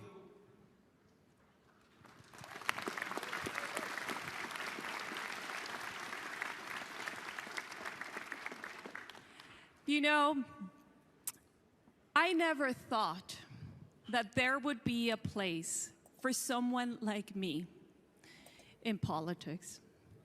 I am an immigrant who came to Canada with nothing. And I mean nothing. We just had the clothes in our bags. I am a mother of 3, a finance professional on Bay Street. But after a decade of failed Liberal policies, I came at a crossroads. I saw the challenges that our country was facing.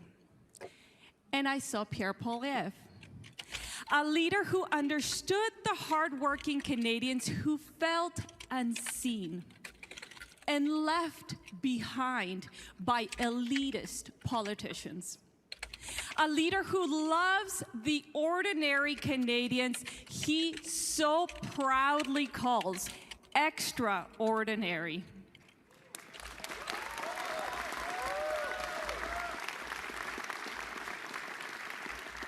I heard about he travels this country night after night and still stays until the last handshake, the last conversation. And I came to know him as someone who carries the weight of those conversations and turns them into his mission to restore the promise of Canada.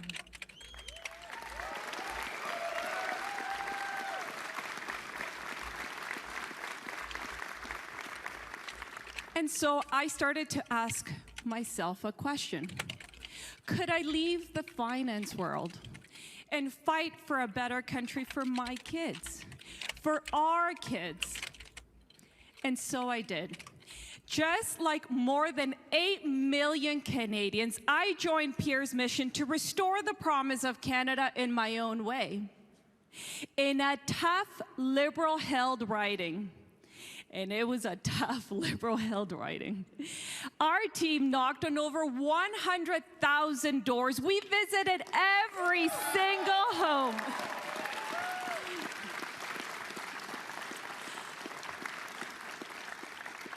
We visited every single home, not once, not twice, 3 times.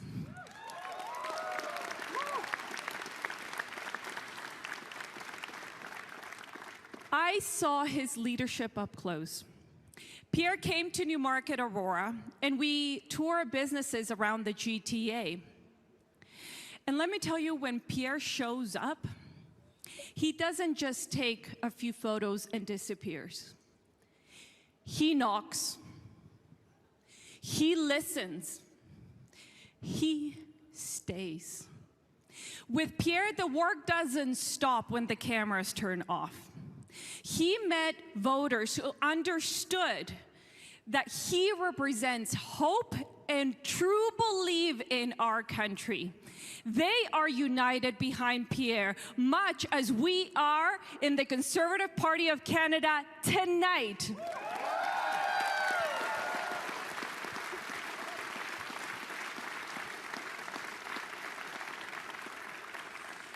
And you know what happened next in my riding? Conservatives won Newmarket, Aurora.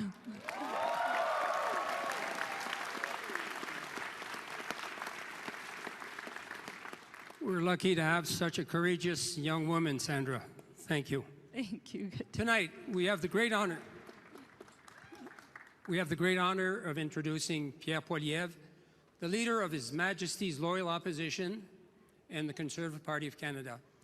As a member of Parliament and former minister, he helped the previous Conservative government cut taxes, balance budgets, deliver affordable homes, and crack down on crime and corruption. Ce soir, nous avons le grand honneur de vous présenter Pierre Poilievre, chef de la loyale opposition de Sa Majesté et du Parti conservateur du Canada.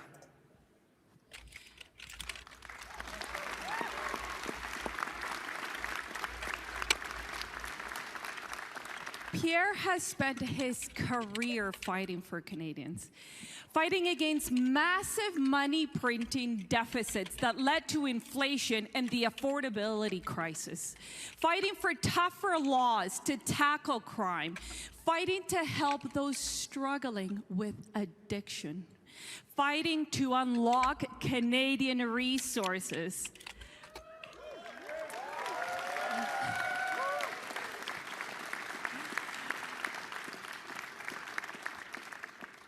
But the reality is, he has only begun. So, ladies and gentlemen, please turn your eyes to the screens. Mesdames et messieurs, veuillez porter votre attention vers les écrans. This moment isn't about politics. It's about the people who build this country. The ones who get up early, work hard, and are still overlooked. For too long, Canadians have been told to wait, to settle, to believe nothing can change. But real change doesn't start in Ottawa or fancy boardrooms. It starts by listening on the street, in the stores, in the quiet conversations that never make the news. En regardant chaque personne droit dans les yeux et en partageant ses rêves, le changement est possible grâce aux gens qui refusent d'abandonner. We fight for Canadians who have fallen and fought their way back. People written off and left behind, not with excuses, not with empty promises, but with the hope that everyone deserves a chance at the Canadian dream. Our party fights for a generation that did everything right and still feels ignored. Des jeunes Canadiens qui ont étudié, travaillé fort, économisé et respecté toutes les règles, mais qui se demandent s'ils vont un jour être capables de s'acheter une maison pour fonder une famille. They're not asking for shortcuts, just a fair shot at the life they were promised. We fight for families working longer hours, stretching every dollar to put food on the table. We fight for those who served Canada with honor, the men and women in uniform who stood up for this country and now ask their country to stand up for them. On se bat pour l'avenir de nos enfants et de nos petits-enfants, pour qu'ils puissent grandir ici, fonder leur propre famille et vivre dans la liberté, la sécurité et l'espoir, pour qu'ils puissent croire à notre pays. This is why we take principled stands, even when it's hard, even when it's unpopular. We fight even though it is a sacrifice for our family, even when we miss our kids, even when we are on the road. But our love for them keeps us going, never giving up, because the future of our children and yours is worth every sacrifice. Parce que quand on se bat pour des gens qui ont le cœur à la bonne place, on ne recule jamais, on n'abandonne jamais, même quand c'est difficile. That's how we defend our values. That's how we change this country. That's how we fight and win for every Canadian. With your help, we're going to win the next election. We're going to restore Canada's promise and bring hope to all of our people. Together, we will build a country that works for every Canadian.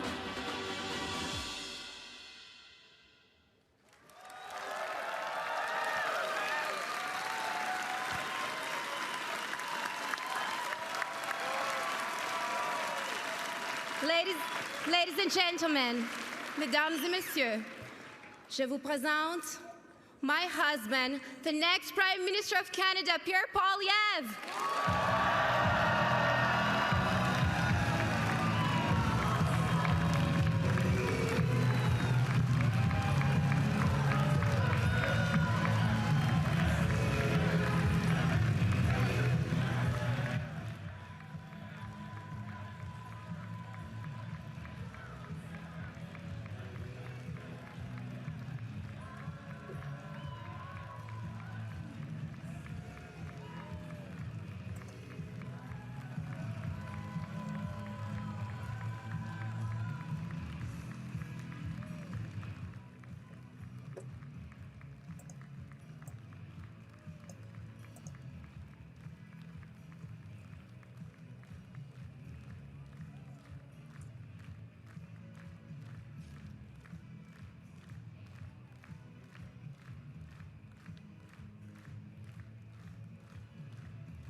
Did you see the sticker on the beak of that guy's hat? Why do people leave the stickers on their hats? If you have an answer, leave it in the chat. I'd like to know.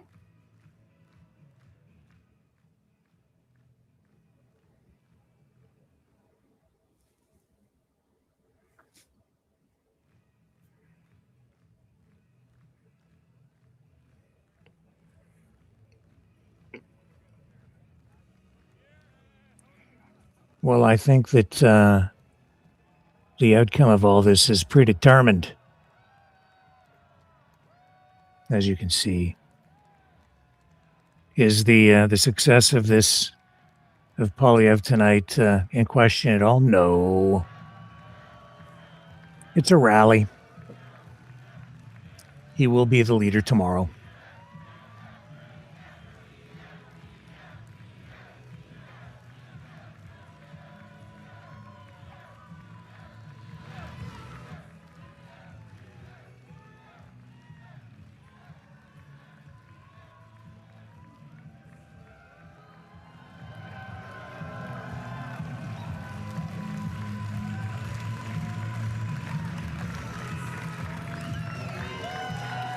Merci beaucoup. Merci beaucoup tout le monde. Merci beaucoup tout le monde. Merci Anna, l'amour de ma vie, the mother of my two beautiful children, Valentina and Cruz. And most of all, thank you to the great grassroots conservatives who work and unite here today. And welcome to my hometown of Calgary. Conservatives from all over the country. Who's excited to be in Calgary in January?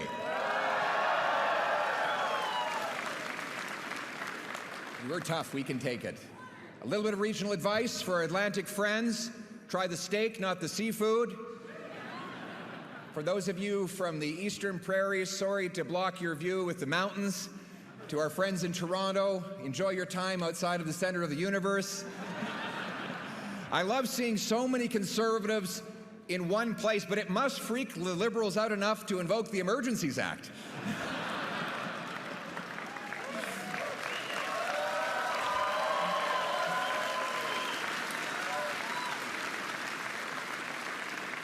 But truly, it's great to be home, in the beating heart of the West, a land filled with treasure, a land of oil and honey. The place that taught me my great values, opportunity as big as the sky, where a handshake and a word is a man's bond, and where a hard day's work is its own sermon. My parents taught me the value of a dollar here in Calgary. My mother could sure stretch one. She's here over there. And she could stretch a dollar, that's for sure. My mother was one of those people who would literally drive clear across town to use one of those coupons to save half price on breakfast.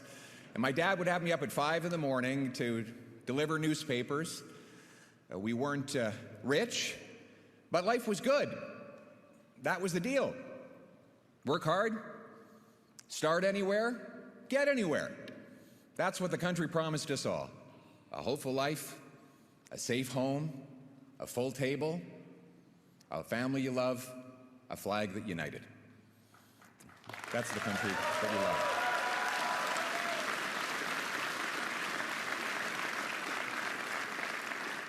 We call it the Canadian Promise, the deal. The professors might call it the social contract. And the people have kept their part of that bargain. Working hard, spending less, following the rules. But unfortunately, the government has not kept its part of the bargain.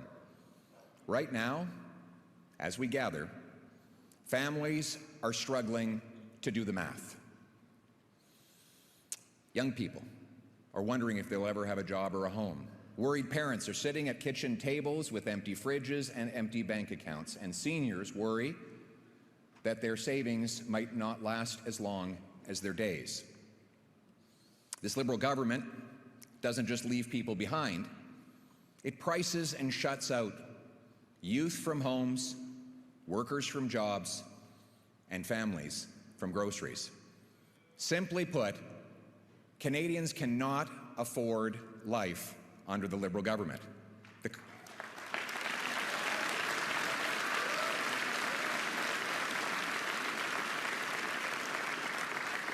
The government is literally the biggest item in a family budget today. It takes up more money than food, clothing, and shelter combined. The cost of government is driving up the cost of living. Taxes and record money-printing deficits are inflating everything. And it's no coincidence, therefore, that as the Liberal government doubled the debt, housing costs and food bank lineups doubled at the very same time. Now, they promised that all these deficits were going to lead to investments. You know, it's kind of like the old magicians who said that they could turn lead into gold. But those deficits never became investments. In fact, Canada has had the worst investment and the worst growth in the G7 over the last 10 years. Amazingly, Canadian citizens, this is an incredible fact, Canadian citizens now open more businesses in the United States of America than they do in their home country. That's elbows out. And taxpayers spend more on federal debt interest than on health care. That's more money for bondholders and bankers than for nurses and doctors. Liberal laws have unleashed crime. Out of control, open borders, immigration has overwhelmed health care, housing, and job markets. Cancel culture and identity politics divide Canadians. Separatist movements are reawakened. After 10 years of Liberal rule, Canada is more costly and crime-ridden, dangerous and dependent and divided than ever before. Now, Mr. Carney, he promised to change all that. But here we are a year later. You know, what's changed? Sure, the words have changed, the style has changed, but what's changed in your life, really? Well, let's go down the list. The illusion, Mr. Carney said he would spend less. He's spending $90 billion more, and he doubled the deficit that he inherited. The illusion, Mr. Carney said, a country that cannot feed itself has few options. Well, food inflation has doubled under his watch, and it's the worst in the G7. Groceries will cost the average family an almost unimaginable $17,600 this year. That's after-tax money. The illusion, build, baby, build. The reality has been block, baby, block. He hasn't got rid of a single anti-development law or bureaucracy. The No New Pipelines law, still here. And by the way, speaking of pipelines, how many of them are approved? Zero. Il y a 10 ans, avant l'arrivée des libéraux, le contrat social, le deal, c'était qu'en travaillant fort, on pouvait gagner un bon vie, un bon salaire pour s'acheter une belle maison et fonder une famille. Mais aujourd'hui, vivre au Canada coûte plus cher et M. Carney a promis qu'il serait jugé par l'épicerie. Le résultat, le Canada a la pire inflation alimentaire parmi le G7 et la famille moyenne va devoir dépenser presque 18 000 $ pour se nourrir cette année. M. Carney a doublé le déficit qu'il a hérité pendant que vos taxes et vos impôts continuent d'augmenter. Les jeunes ne peuvent plus acheter une maison. Avec les libéraux, le Canada est devenu une nation de locataires, pas une nation de propriétaires. M. Carney a promis du changement, mais bien sûr, il a changé le ton, le style, les mots. Mais depuis qu'il est devenu Premier ministre, est-ce que les choses ont vraiment changé dans votre vie? Est-ce que ça coûte moins cher? Je sais que M. Carney aime bien faire des grands discours autour du monde lorsqu'il force les Canadiens à payer plus ici. C'est clair. M. Carney, c'est un grand parleur ailleurs, mais un petit faiseur chez nous.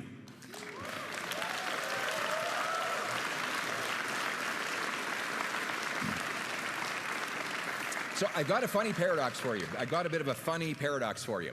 He imposes taxes and red tape on home building, resource development, and businesses.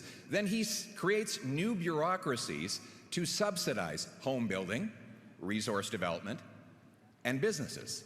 He taxes food production, and then he creates new programs for food subsidies. In every case, he blocks and taxes a thing, and then subsidizes that same thing. As President Reagan says, if a liberal sees something that moves, he taxes it. If it keeps moving, he regulates it. And when it stops moving, he subsidizes it. But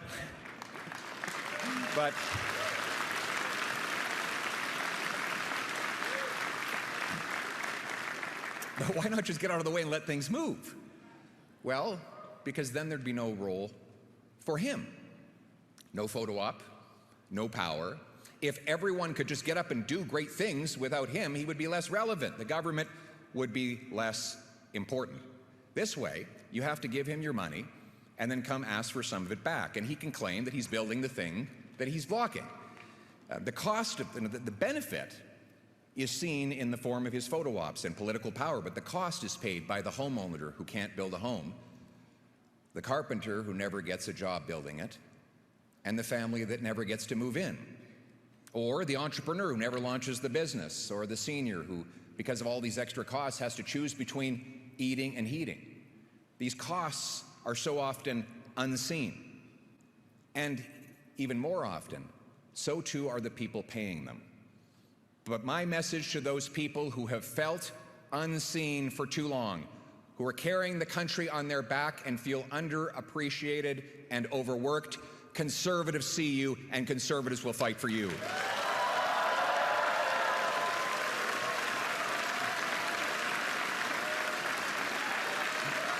Thank you. Thank you.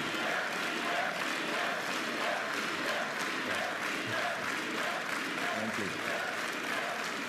Thank you.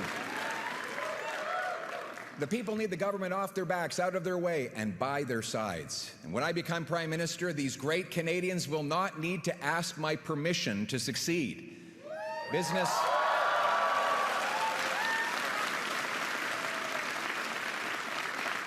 Business will get ahead by having the best product, not the best lobbyist, by pleasing customers, not pleasing politicians.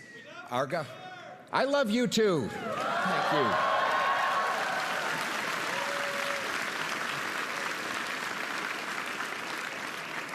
We have the most amazing patriots, the most amazing people in this party. Thank God for the grassroots of the Conservative Party.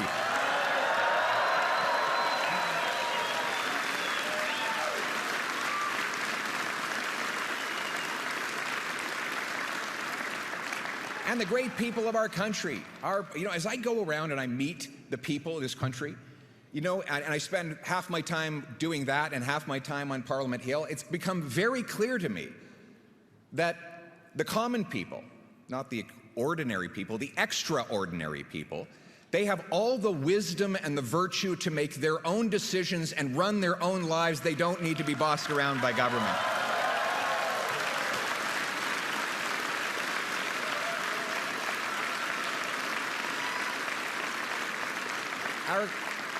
Our government is here to do its job. Only the things that people can't do for themselves, not run your life. In fact, if I were starting a new political party from scratch, I'm not. But if I were, it would be called the Mind Your Own Damn Business Party. It would be. That includes respecting the constitutional jurisdiction of our provinces and getting the federal government to butt out of the affairs of Albertans and Quebecers and other Canadians, to make room, to have a smaller government that makes room for the dignity of work and the soft, strong bonds of family. It was by fighting for these principles. Thank you.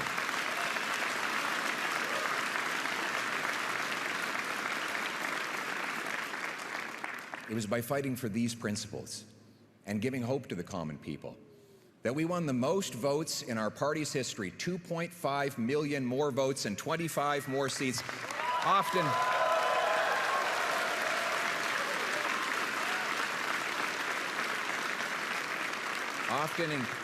we won these votes in places that had never voted Conservative before.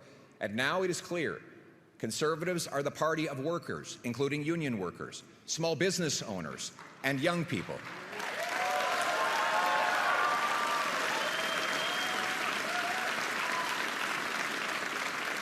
Have you seen the youth delegation at this convention? It is amazing.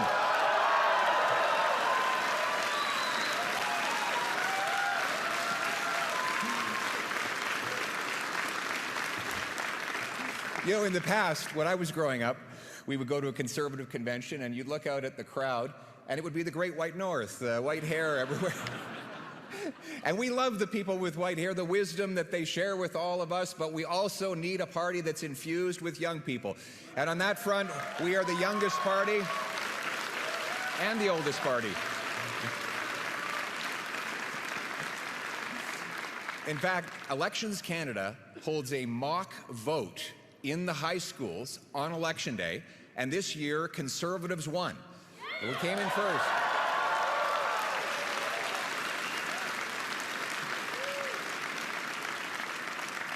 So congratulations, parents. The kids are all right.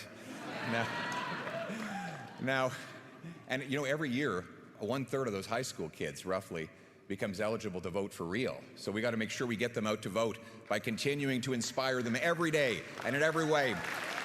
And that means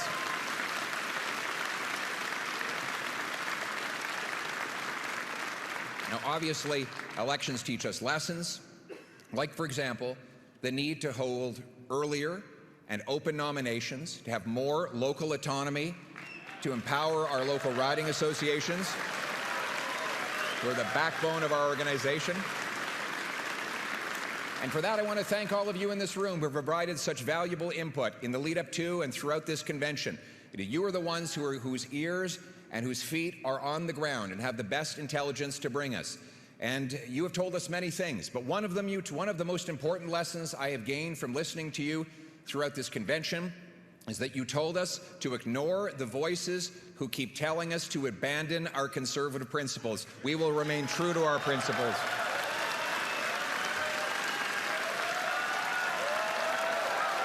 Absolutely. Thank you.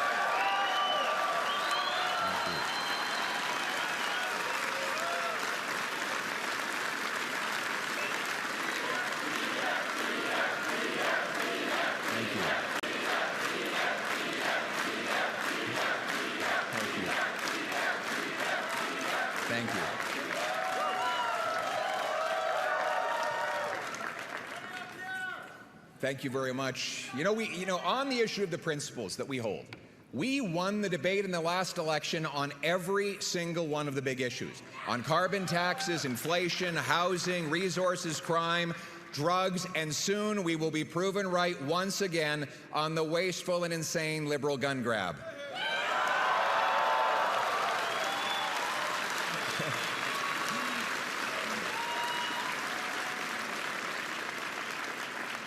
It's funny to watch the Liberal rhetoric. First they said Conservatives have no policies. It's just slogans. Then they said Conservative policies are very scary. And then they said, we agree with all the Conservative policies. The best part of being Conservatives is that eventually everyone admits that we were right all along.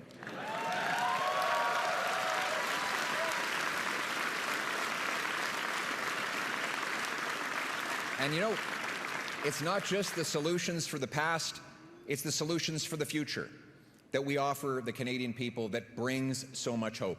Policies like an affordable government for an affordable life. You see, stronger take-home pay requires lower taxes. A strong dollar that buys more requires we end inflationary deficits. Both require we cut spending on bureaucracy, consultants, corporate welfare, foreign aid, and handouts to phony refugees. And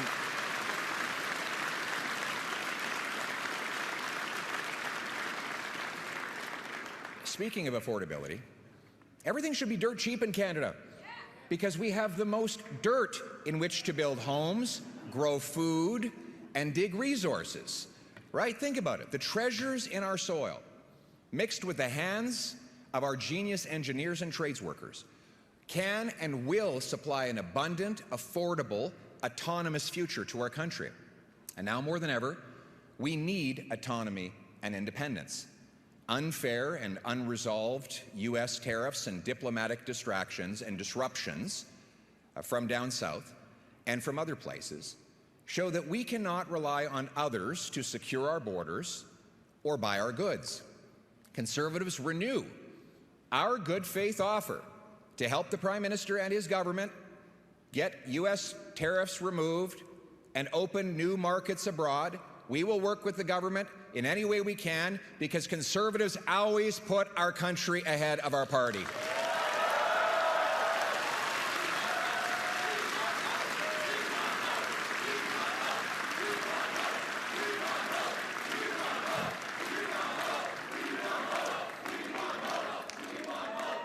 In this dangerous and uncertain world, Canadians must stand united so we can stand on our own 2 feet.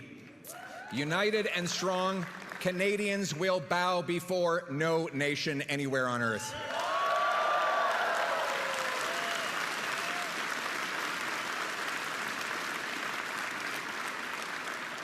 Canada must make new friends, honor our alliances, and do our part. On resources, trade, diplomacy, foreign aid, and everything else, though, it's clear we must prioritize our own national interest above all else. And here's the good news. The good news is that the same Conservative policies that will make life affordable will make Canada more self-reliant. We will do it by starting with the Canadian Sovereignty Act. This is a law that will put us back in charge of our lives. It'll bring home the $500 billion of investment that has fled south by ending capital gains tax on reinvestment in Canada.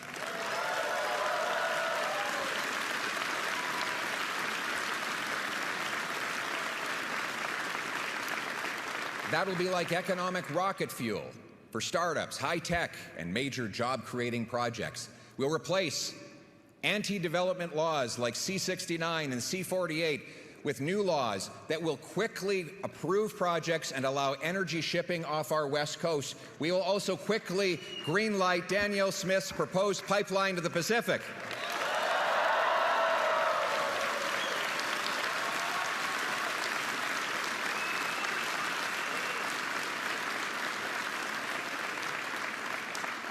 Let me just put this into context. That pipeline would move 1 million barrels a day and $30 billion a year. That would be the single biggest increase to overseas exports in Canadian history. And for context, the Liberals now say that they want this strategic partnership with China for a new world order.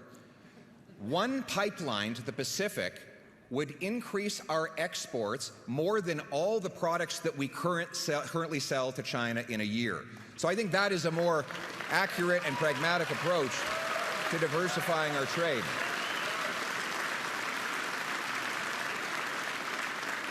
We will end the industrial carbon tax so that we can produce more steel, aluminum, and other things that it takes to grow food and build homes. And speaking of that, you want to launch or relaunch the biggest tariff-proof industry in Canada? You know what it is? Home building.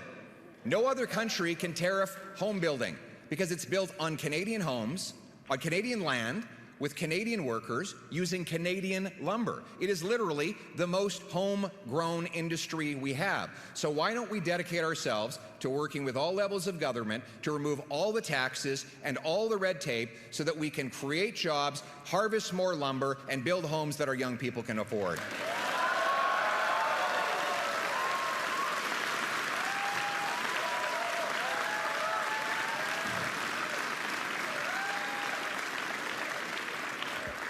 We'll create free trade bonuses for our provinces to open up markets to the rest of Canada.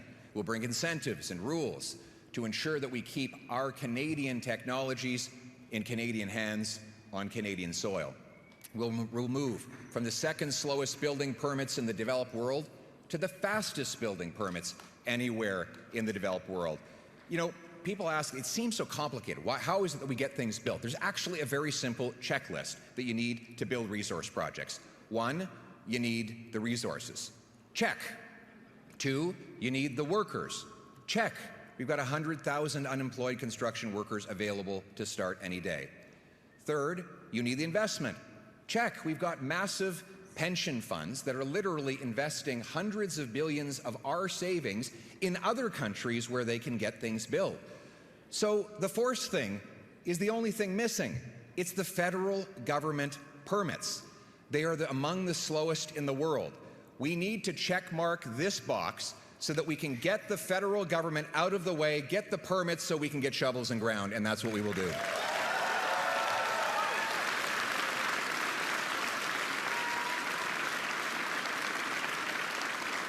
Self-reliance requires self-defense. We must be a nation that protects our seas, skies, and soil without depending on the U.S. or anyone else to do it for us. And that's what our Conservatives believe. It's time to cut the back office bureaucracy and the botched purchases so that massive increases in defense spending actually hit the front line and support our soldiers, sailors, aircrew, and veterans. We will reassert Arctic sovereignty in this great conservative tradition of Harper and Diefenbaker. We will take back control of our north and ensure no foreign powers ever threaten our territory.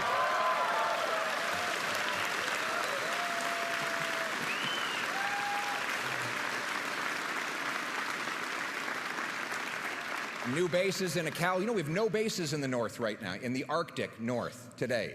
We haven't had any since the Cold War. We will open new bases in Iqaluit, Churchill, and Nunavik. 4 rather than 2 new icebreakers will break open that ice and open up new passageways for Canadians. We will speed up the purchases of new tactical submarines. I think my little girl wants to be a submarine sailor. She's very excited by that idea. So I think she's tired of hearing Daddy's speech, though, so we lost her. We will speed up purchases of new submarines, tactical helicopters, satellite ground stations, over-the-top radar, and we will quickly add an arsenal of drones that will cover more territory at lower costs and less risk to Canadian life so that we are ready for the future of warfare.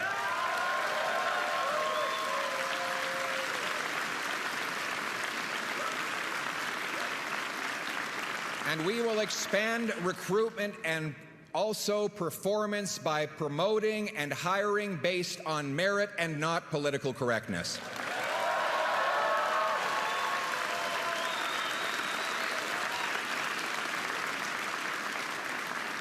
Our forces will be guided by a warrior culture, and our government will be dedicated to its first responsibility, which is to take care of our precious veterans. They fought for us, and we will always fight for them.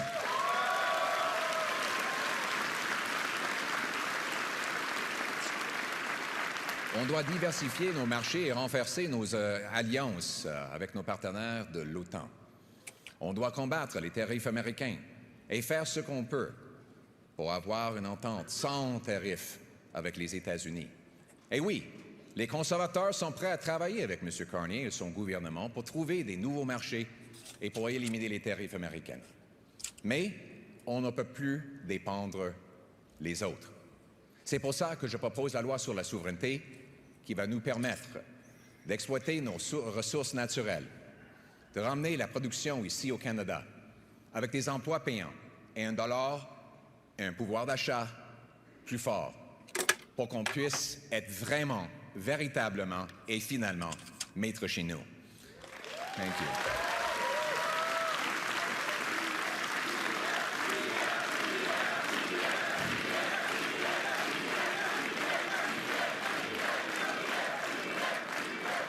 And we need to unite this country like never before, because a house divided cannot stand.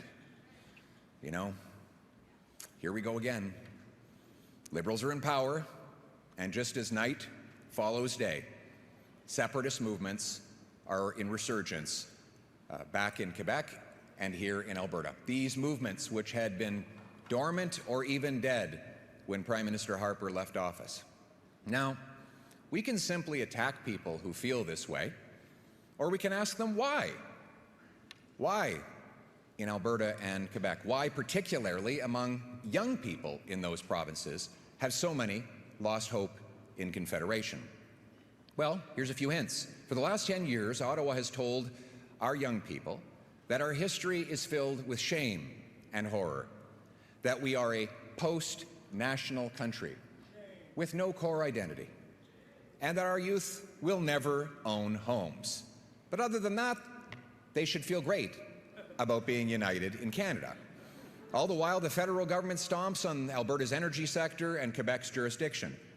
Now, our message to those youth and to all of the people in Alberta and Quebec who are losing hope in our country: you will again have a country that respects your autonomy, is proud of your industries, unites us around our common identity and history, a country that will afford you the hopeful future that you have earned.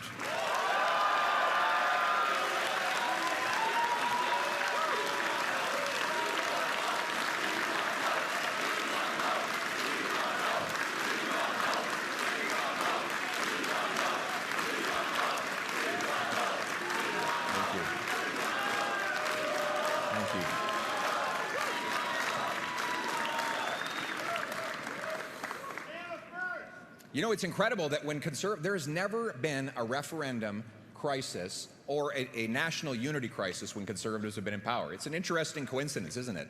Quand les libéraux sont au pouvoir, par contre, ça profite toujours aux souverainistes qui avaient disparu pendant les années Harper. Quand les conservateurs sont au pouvoir, l'autonomie du Québec est respectée et la contribution de l'Alberta est reconnue. Et notre pays est fier, uni, abordable et rempli d'espoir.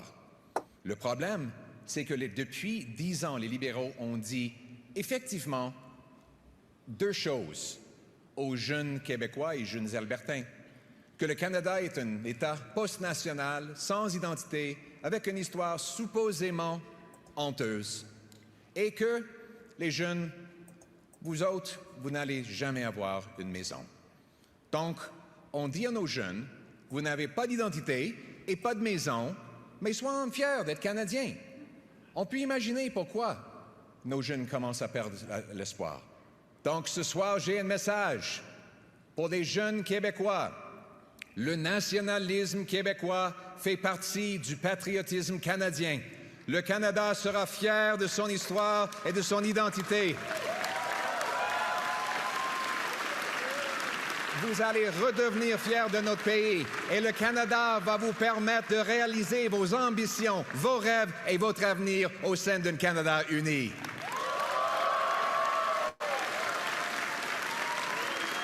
Merci.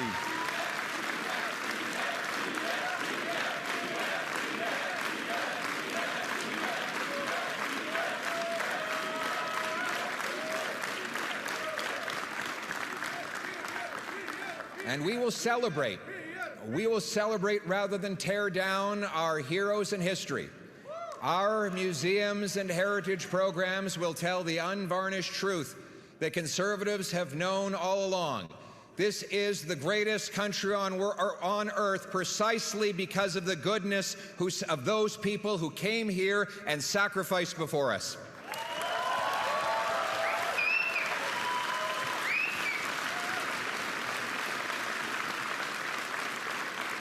As the great Nova Scotian Joseph Howe said, a wise nation preserves its records, gathers up its monuments, decorates the tombs of its illustrious dead, repairs its great public structures, and fosters national pride and love of country by perpetual reference to the sacrifices and glories of the past.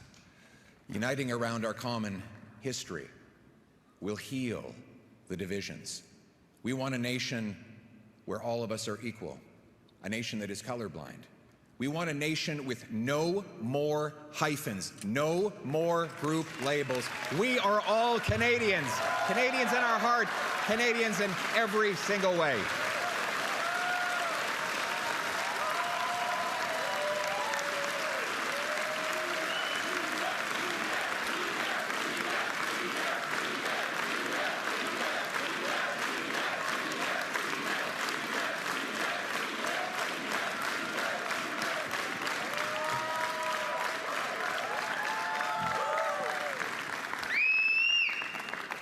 And immigration must serve our national interest as well. We will welcome those who contribute, and we'll make sure that their skills are recognized so that they can get licensed to work as doctors and nurses in our country and reduce wait times in our hospitals. At the same time, we must cap immigration at numbers we can integrate into our jobs, housing, healthcare, and Canadian way of life.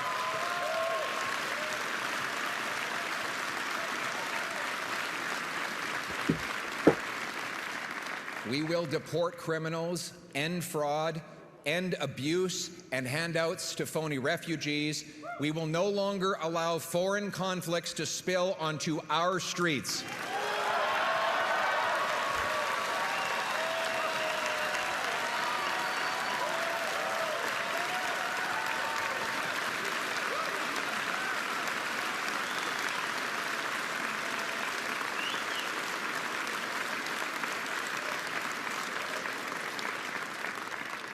We must unite to end anti-Semitism and the attacks on their places of worship.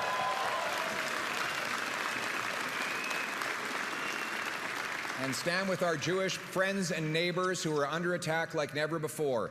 We want Jews to feel comfortable and safe. They should be able to wear the Star of David, put up the mezuzah, and wear a kippah everywhere and be proudly Jewish all around.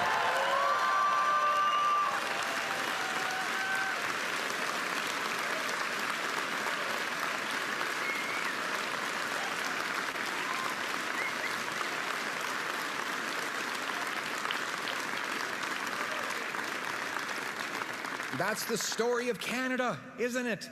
It's incredible. Protestants and Catholics teared each other's eyeballs out for hundreds of years on the other side of the pond, and they came here and got along. Yes, we squabble. Yes, we get on each other's nerves, but we don't fight each other because of religious or sectoral differences. We get along with our next-door neighbors regardless of where their grandparents live. When newcomers arrive in this country, just as it has always been, we will ensure that they leave differences at the doors.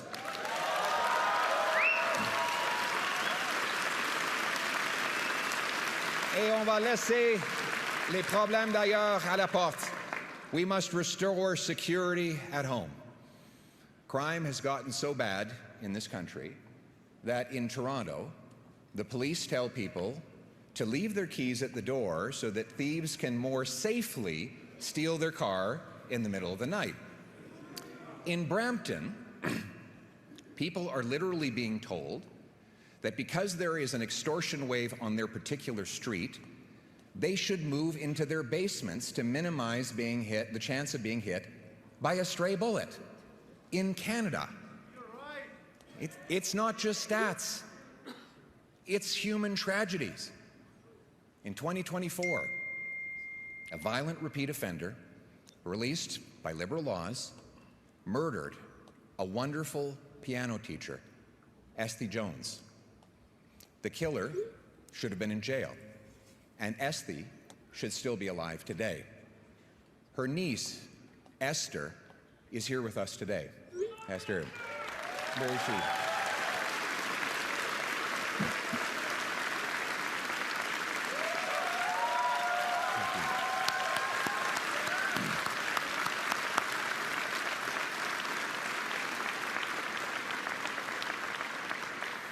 She decided to turn this terrible strategy into action, this terrible tragedy into real change. She joined our party and testified in a parliamentary committee against catch and release Liberal laws. And together with her, together with you, Esther, we will work to pass laws requiring that anyone convicted of 3 serious offenses will have a minimum of 10 years in prison with no jail, parole, probation, or house arrest.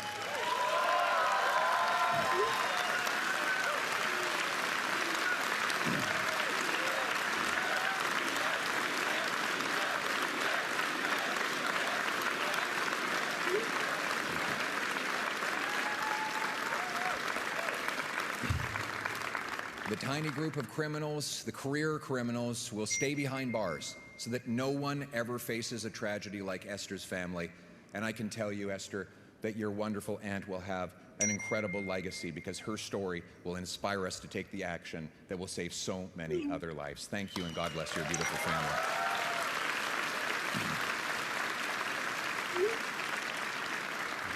We will also protect the freedoms of law-abiding people with a new castle law that allows you to take whatever action necessary to protect your family against home invaders.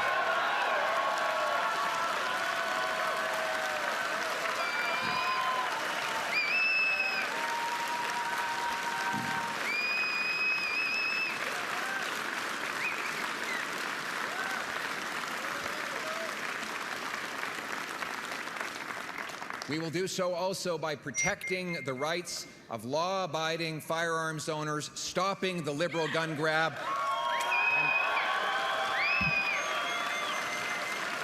and putting the money into border security. By definition, if you've got a possession or an acquisition license, if you're following the law, if you would even respect this compensation, this confiscation policy, you're by definition not the risk. You're not a danger, and we shouldn't be wasting police resources harassing you.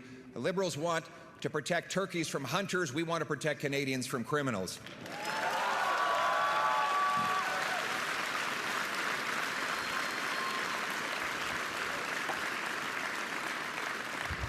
And we will protect your religious freedom. We will stop the Liberals from censoring politically incorrect Bible verses. You will have the ability to worship God in your own way.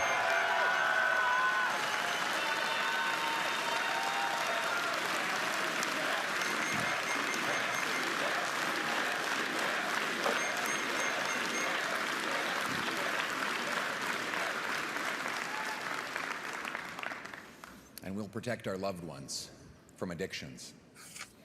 Overdoses have cost 50,000 lives and overrun our streets. We'll bring in life sentences for fentanyl kingpins, shut down the drug dens, and treat drug abuse, because 50,000 dead is too many. Let me tell you.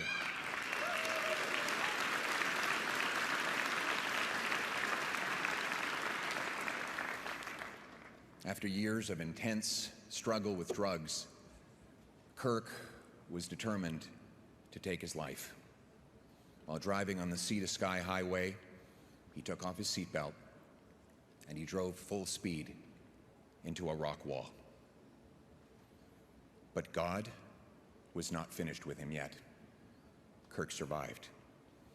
And he later said, at that moment, I decided I was going to change my life.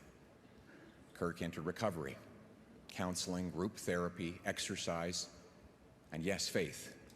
It was hard, but it saved his life.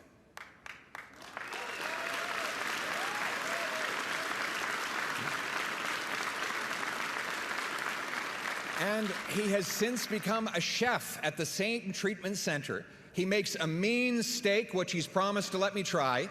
He's also the CEO of Probiotic Sodas and has 6 employees. He will soon be marrying his beautiful fiancée, and both of them are here with us tonight. Give them a big round of applause. Way to go, buddy. Way to go, man. We love you.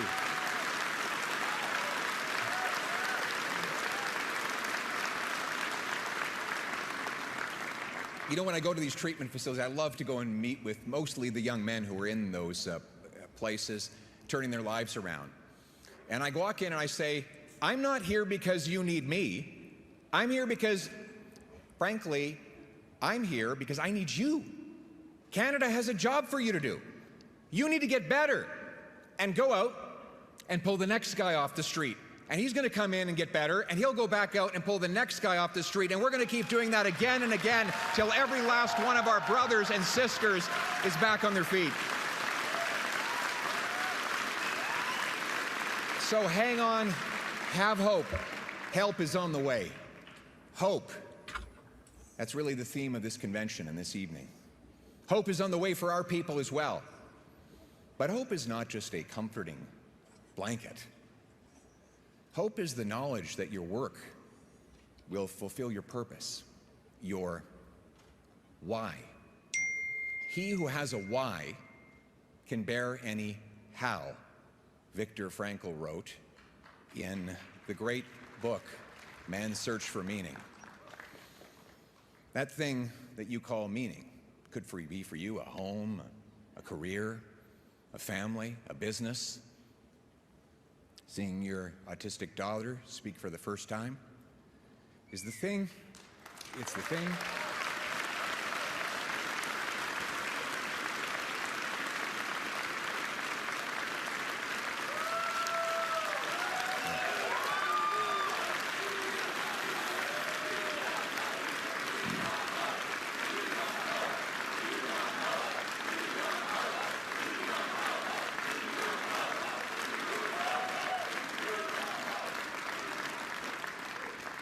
That meaning is the thing that keeps people fighting on through hardship.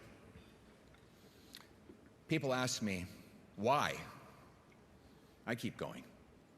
You know, the slings and arrows, they're the easy part. Constantly being away from family, that's the harder part. You know, my little boy, Cruz, he cut out and colored a little paper Spider-Man and gave it for me to take on the road to stop bad guys.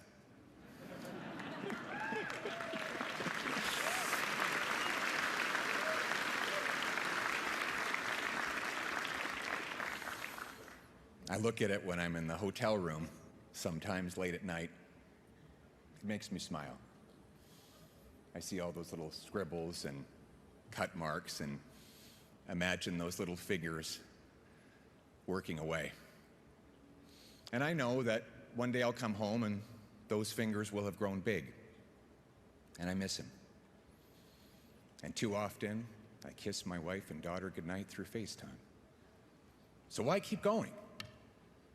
Because we want our kids to have the same promise that we had. Because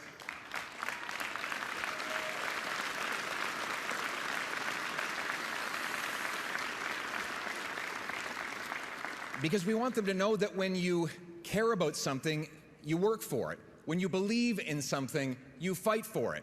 And most of all, when you start something, you never give up.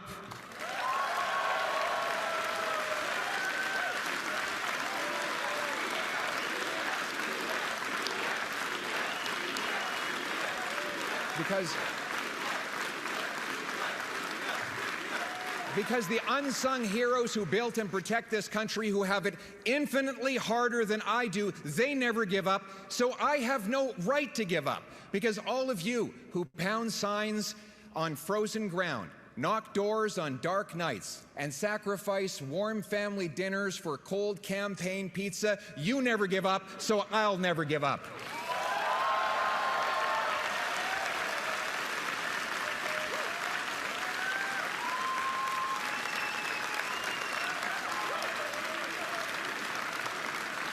Because the young couple scrimping to start a family, and the single mother fighting each day to feed her kids, they never give up, so that we never give up. Because the Canadian Pacific Railway workers who pounded spikes into frozen ground and forged steel ribbon that united East and West, they never gave up, so we never gave up. Because the Canadian teenagers living in frozen, rat-infested trenches who had it infinitely harder than we do, they fought on, they never gave up, and they won wars so that we will never give up on our country in these times. Comme Canadiens.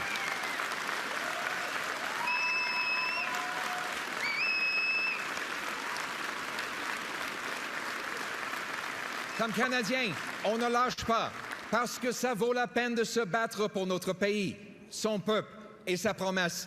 Because we are Canadians, only Canadians, could carve the world's best country out of a big, cold, vast land, because we never give up, we never back down, we never run away, we stand united, tonight, together, always, because this country, its people, and promise are worth fighting for, because while some say this is as good as it gets, we know the best is yet to come. Thank you very much.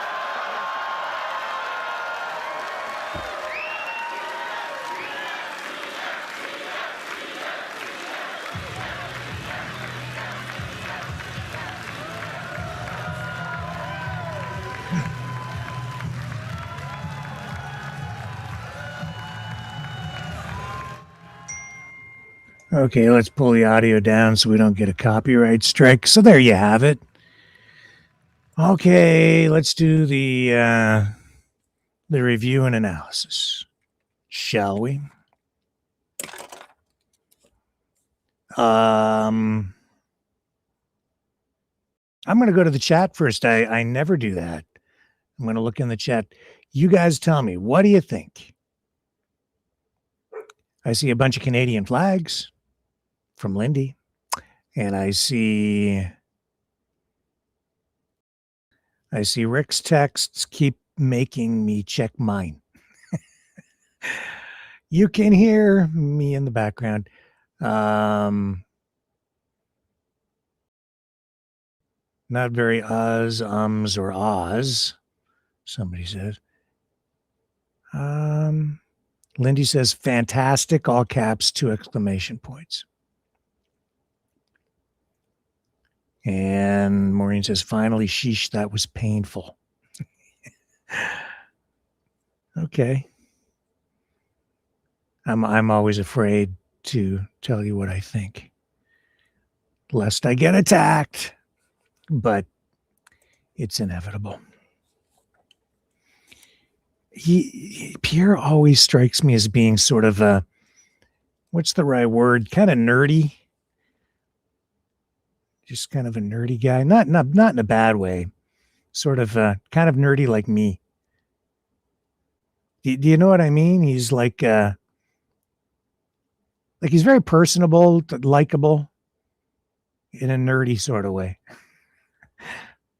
In a Revenge of the Nerds kind of way. But he's a little bit cooler than that. I think he works out too, actually. He's got, I think under that shirt, he's kind of buff. Have you noticed that? I'm pretty sure he lifts weights. Yeah, goes to the gym. Anyway, that's beside the point.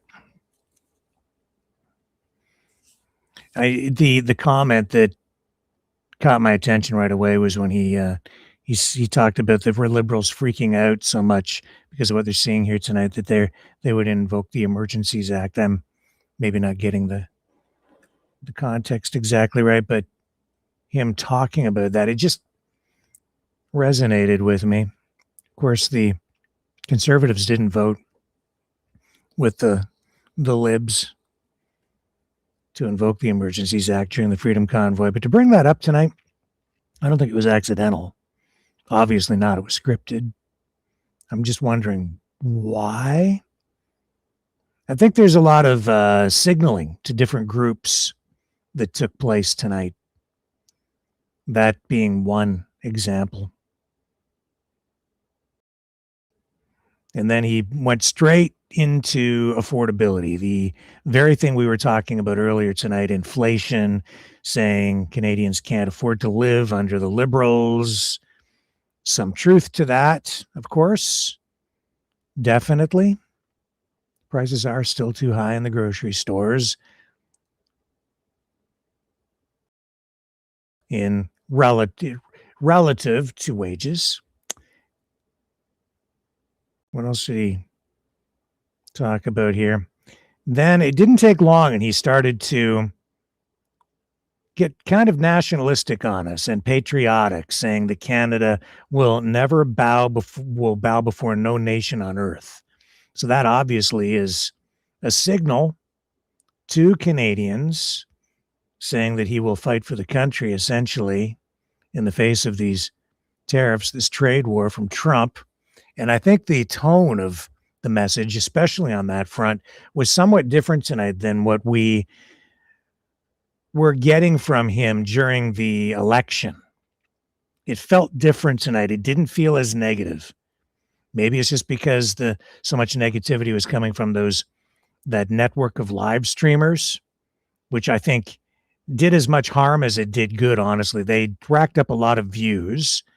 And I think that, but I think also they pushed with their political spin, their narrative, which was very negative because they were trying to take down that elbows up campaign strategy from the Liberals. They had to attack that, and they were doing that in a very negative way. And I think it cost the Conservatives ground in some areas, alienated a lot of people in the middle. But that's my take on it. And then I think, I also noticed that the tone, that the messaging in several areas of tonight's speech from Poilievre felt very MAGA-like, very Trump-like, very America First-like, with language like prioritize our own national interests is just one phrase that he used. And then came up with, something he said before as a strategy to stimulate the Canadian economy, a very viable thing, a practical thing, a sound economics thing, saying the Conservatives, if he's elected, he would end the capital gains tax on reinvestment in Canada. And that could incentivize investment into the country. And then, of course, talking about pipelines, saying he would end the No New Pipelines legislation, which is not technically the name of the legislation, but we all know what he's talking about. And then he talks about building homes. But I'm still not quite hearing the details. What would change? Would anything change? Or is he still going to push that same plan that he put forward during the last election for home building? And as I've indicated many times, when you read the two plans, the Carney plan and his plan, honestly, the Carney plan is more conservative and I think is grounded more in economic and fiscal principles and uses incentives more effectively than the Poilievre plan did. So I would hope that they would make some adjustments to that to make it more free market driven and use actual market forces to propel the home building across the country. At the same time, talking about increasing defense spending, which is also a signal to the United States. He's sending out a message there to address those issues of national sovereignty with regard to our ability to defend our own territory. Did give some specific examples of what a conservative government would do, making reference in particular to not just 2, but 4 icebreakers up in the Arctic, which in the long run could pay big dividends. That might be a worthwhile capital expenditure for the federal government as a national investment. Could pay huge dividends, really, if the Americans allow us to keep it. These days, I'm wondering if Trump is going to confiscate everything in our hemisphere. We've talked about that. We'll be talking about it more as well in the weeks, months, and maybe years ahead. And then also with regard to national security and defense, he said that Canada would, under a conservative government, invest in a massive number of drones, which is probably a sound military strategy in today's technologically driven reality. And then shifts over, and this is another Trump-like thing, and I think that this messaging is aimed very much at people who are on the Trump side of politics, the Maple MAGA set, the people, further right of center, saying that hiring policies under a conservative government would focus on merit, not DEI. An anti-woke message, certainly signaling to a particular group of people politically. The other thing that really struck me, though, and me personally, I don't like the language, but he said that our military would adopt a warrior culture. Where have we been hearing that? Directly from the mouth of Pete Hegseth. That really I find disturbing, but that is really him again. You can use the word dog whistle if you want. I don't think it's an inaccurate characterization here. Warrior culture, though, I don't like what I'm seeing down in the United States. I don't like the way they've said, or that they're in the process of changing the name of the Department of Defense to the Department of War. Personally, I think that a country should defend itself. I don't think we should be going out taking over other countries and conducting warfare. We need to engage in defensive actions, defend our country. But that's me. And, they're adopting this language, this aggressive language with regard to the military. And I just don't like it. So to bring that up here to Canada, a country, honestly, that has in my lifetime had a military that has been focused more on peacekeeping than on going to war. Not to say we haven't gone to war in the past when we have needed to, and Canadians have really stepped up and have always punched above our weight. But to start using language like warrior culture, it changes the culture, not just of the military, but of the entire country when you do something like that. And then something like that, the entire country has to live with that reputation globally. It affects how the entire world looks at Canada. It looks at all of us.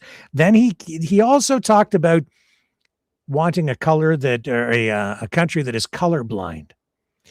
And when I was listening to that rhetoric, I don't know about you, but then I took a step back, because it seemed to me like he was doing what he was doing, has been doing for a long time, which is, I just get the feeling that he is saying what he thinks people want to hear. And I think I got a lot of that in this speech, where he was saying things to play both sides off against the middle. Signal to these people over there, and then signal to those people over there. The messaging seems to mesh, but if you really dig into it, there's some friction and conflict between some of the different, I won't say promises that he made, but some of the goals that he seemed to state here, saying that he wants, the colorblind statement. That's something that I would say. But then when he says other things, I wouldn't necessarily say some of the things that I'll highlight here coming up. And I'll do it right here. He says, end handouts to phony refugees. When I hear language like that, I wonder what that really means and what that's really going to look like in the end if he follows through with policies to back up a throwaway line almost at this point in a speech, because we're seeing what's going on down in the States. And I said a long time ago, before Trump was reelected, before he got in, when he was talking about these mass deportations, you can go back and look it up. And I said, man, what's that going to look like? This is not going to be good. It won't reflect well on Trump or his administration if he follows through with a plan like this, because I can see it now. I said paramilitary forces in the streets, rounding people up, throwing them into the back of paddy wagons or trucks, and then shipping them out of the country. And that's exactly what we've seen. Paramilitary forces on the streets of America, rounding people up, throwing them into the back of trucks, vans, paddy wagons, if you will, and then shipping them out and violating people's rights, not giving them the due process that they are constitutionally entitled to. I won't go on about it, but if that kind of activity comes here to Canada, I will be horrified. It's how you do it. If you want to grapple with immigration and attack that issue, you can do it if you want to, but it needs to be, in my view, it needs to be done legally. You need to respect the rights of everyone and make sure that you follow the rules. Don't bend the rules. Don't make up new rules to get around rules. If you do that, you're violating my rights. You violate one person's rights and you put the rights of everyone at risk. We've discussed that, and I'll be talking about it more. And then saying that conservatives would make sure that these foreign conflicts would no longer spill out onto our streets. I wonder how he's going to do that. What does that mean? What's the enforcement mechanism or the incentive mechanism, or what is the mechanism, period, that he would actually use to end the fighting, the the friction, the conflict in the streets, which really these days looks very much like competing protests where people meet up and clash. It's rumble in the jungle, right? And the jungle is the streets of cities like Toronto, and Ottawa, where you're seeing just constant protests, often conflicting protests, and then sometimes media, and I won't say journalists, but media running out into the fray and inserting themselves into these events and making themselves part of the story for their own purposes. But anyway, and then he goes on and talks about tonight ending anti-Semitism. I knew if he was going to talk about all this other stuff, he would talk about that, because he has a strong base of support right there. So he wanted to address that. And I think he probably wanted to, and I think that he absolutely means that when he's talking about ending anti-Semitism. Definitely committed to it, I think. I shouldn't say definitely, because with Pierre Poilievre, I have to be honest, even after tonight, well, I do feel a bit better than I did during the election with what he said. Some of the stuff he said during the election in particular really had me concerned. And so he's been losing me, as the Conservative Party has at many turns over the past decade, 2 decades. As I've often said, I didn't leave the Conservative Party. I was a member, like a card-carrying member, for a little while after I stopped being a journalist. And then I was only for like a year. And that's because I wanted to be able to vote in conventions and for the leader to insert my 2 cents worth and have influence over the party platform. But anyway, yeah, so I'm not anymore. I don't carry, I'm not a member of any party at this point. I don't really want to be a part of any party at all, to frank with you. The anti-Semitism thing, I don't think it's just a throwaway line here. I think that there is, I think he really does mean that one. Castle law, that's an issue that's in vogue right now. So he mentioned that he scored points with it, with again a particular group of people. Every one of these things, he's reaching out and tapping into a base of support in pockets of different, I won't even say demographics, I'll say political pockets, different issues appealing to different groups of people. We've got mixed demographics, and he's tapping into the support with each of these individual issues.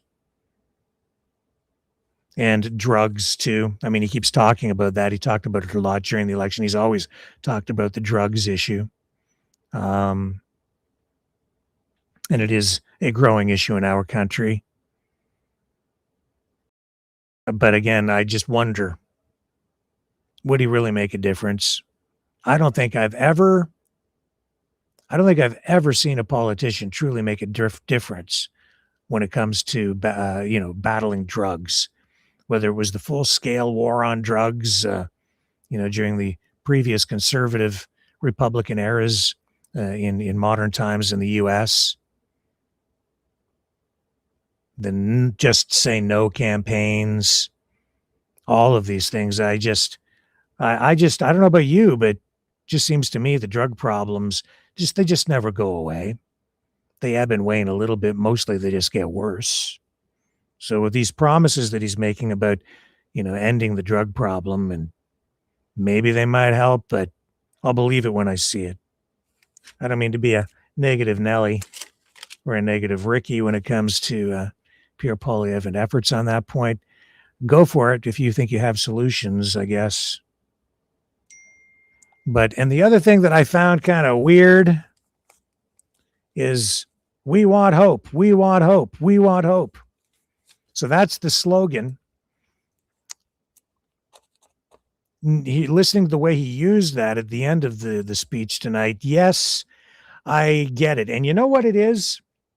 I think it's still a weird thing to adopt as a campaign slogan. And that's what this is. It's a campaign slogan. Whether it will hold and stick with the party heading into the next election, we shall see.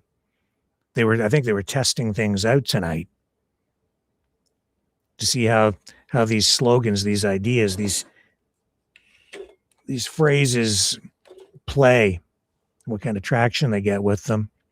But the reason it's, to me, weird is because Obama used that.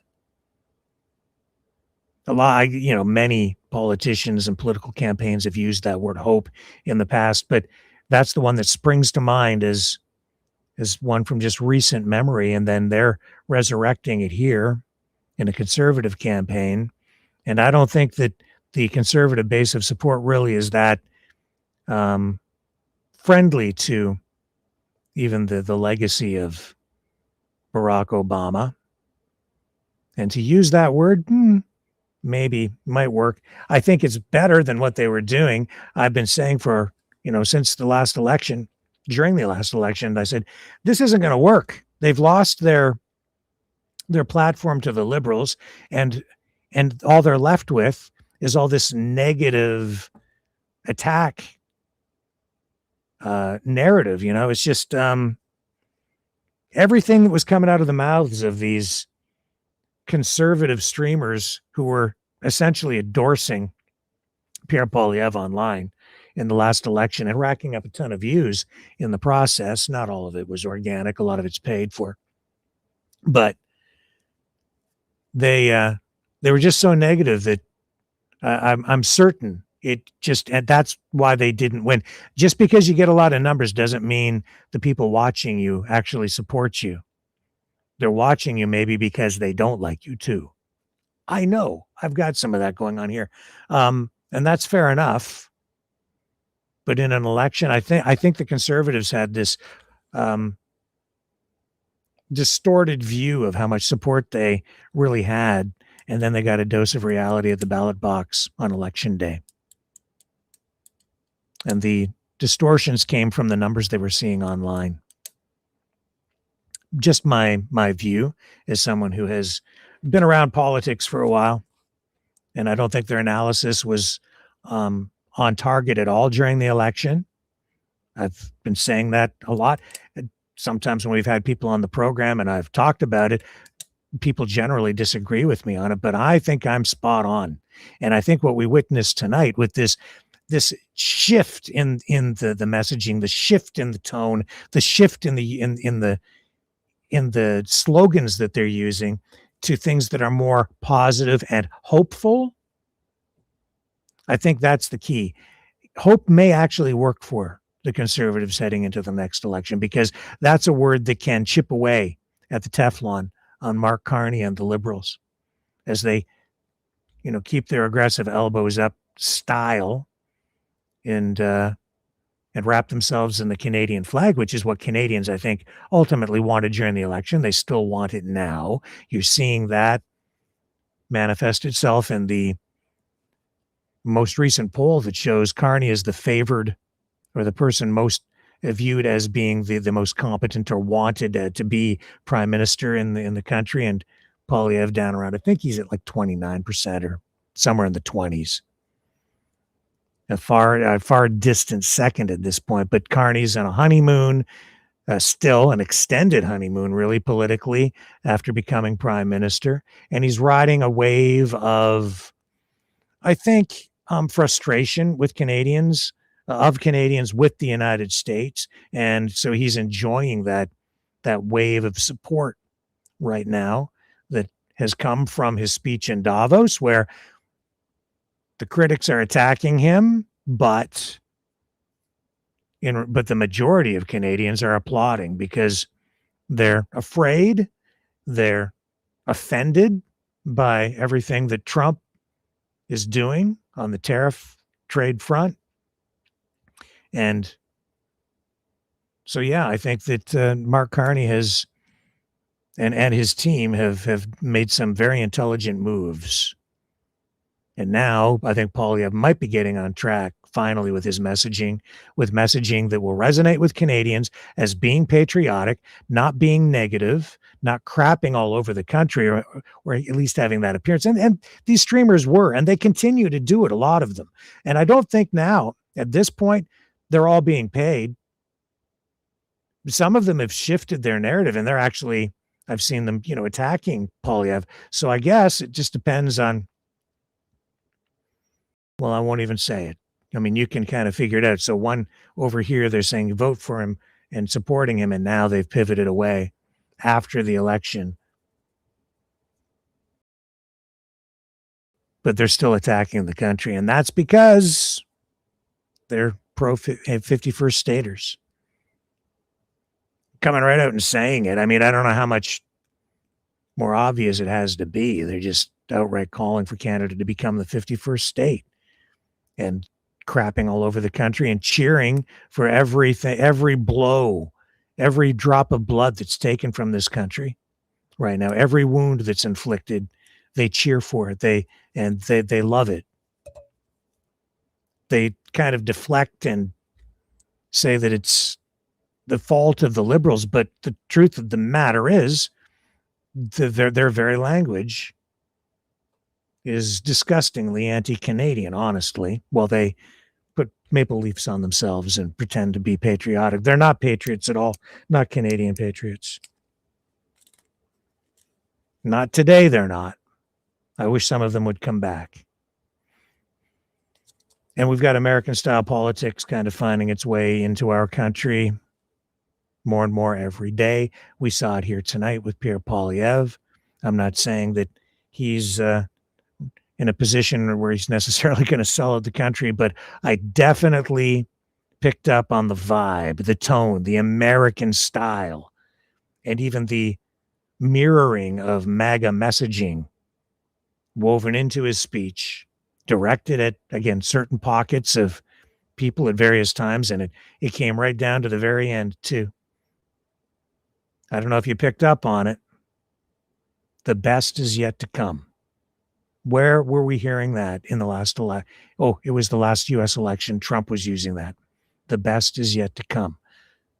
There were many messages tonight delivered by Pierre Poilievre that were pretty much word for word what we heard coming from Donald Trump during the last election, U.S.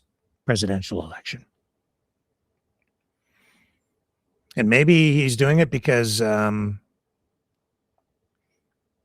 we know why he's doing it, because those are slogans that got Trump elected. Those are slogans that he thinks will resonate with the Maple MAGA crowd, probably more people on the PPC, the People's Party of Canada side, and just within conservative circles generally. But that in itself might actually come back and backfire on him, because I'll tell you, Donald Trump is wounded.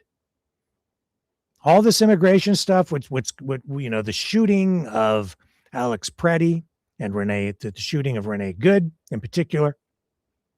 Well, we're seeing people down there, pro-Trumpers, making excuses for what happened. I mean, the majority of people saw what happened, and well, a lot of people don't care, and I think there are some really dark-minded people out there who have been applauding what happened and saying, yeah, it's about time, because they're looking for vengeance. The reality is, overall, Trump has suffered because of this. This has been a turning point for the Trump administration, and I don't know if he'll come back from this one to levels of support that he had prior. And when these midterms come up, I don't think the midterms are going to be kind to the Republicans. I think Trump is honestly in a bit of trouble, and they're going to find out. So for Pierre Poilievre now to be using exact language from MAGA world in his speech tonight, if he keeps that up, and Trump does take a tumble in popularity, that could come back to bite him on the butt again, paving or clearing a path for the Liberals to another electoral victory. And I don't know when the next election is going to be. I'm hearing people say that Carney's likely going to go for an early election because he's riding this current wave of support and he's looking for some way to get that elusive majority government. If he can't get it through floor crossings, which we've seen, and he still needs a little bit more, he might just go to the polls, some people are saying, and have another election to try and push it through, take advantage of his popularity in the polls, and hope that he can secure enough support to form a majority government. I don't know I think that's unlikely, frankly, at this point. I think Carney would realize is that the support that he has right now is actually fragile, could shift on a dime. It depends on what happens with Trump. It depends on what happens with the economy. It depends on what happens with wars. Many, many factors. And Poilievre too. I think we're in an extremely volatile political environment right now. I don't think Carney's going to go to the polls anytime soon. He has, I think the ability and the political finesse here to jam through most of what he wants to get done with support from other parties, not necessarily the libs, but we shall see. And the pipelines thing, we'll see where that goes. I don't think Carney's going to do anything until he does something with it. I don't know. The pipeline. And that's the other thing that could easily come back to bite the Conservatives on the butt again, because they keep saying he doesn't do anything. He isn't doing anything. Why doesn't he do something? He's had a year. He hasn't done anything. Well, my guess is what's going to happen is Carney's going to do some of these things. Then there's going to be an election. And then once again, they will have taken the wind right out of the Conservative sails heading into an election cycle. And the Liberals are very good at it. I mean, they've been around they've been forming government far more in Canadian history than the Conservatives. And they've just got a very powerful political machine over there. Lots of money, a legacy, and very powerful, smart strategists. That's what the Conservatives are up against. They've got a good team too, but they really screwed up in the last election. It was Poilievre's election to lose, and he lost it because, in my view, he had people around him who were giving him very bad advice. And he was taking it and saying things that just didn't score enough points. And they needed to pivot on their platform and their campaign's narrative, and they didn't do it. So they didn't make it. And they're putting a spin on it, saying, well, he did bring in more voters overall. They just didn't have enough to form government. Yeah, I guess they did generate more overall support, but not in the right places to affect electoral victory and enough ridings to get them enough seats to win. So it just comes down to this. Let's see what happens next, and anything can happen. It's very unpredictable. Overall, though, a pretty good speech. Just take another quick look in the chat. PPSing Zith Eco Pooter. I don't know what that means. Maureen, I don't know what it means. Keyboard is cuckoo. Yeah, I see that. What's going on with your computer? You're putting up weird things. The new maps puts America at checkmate.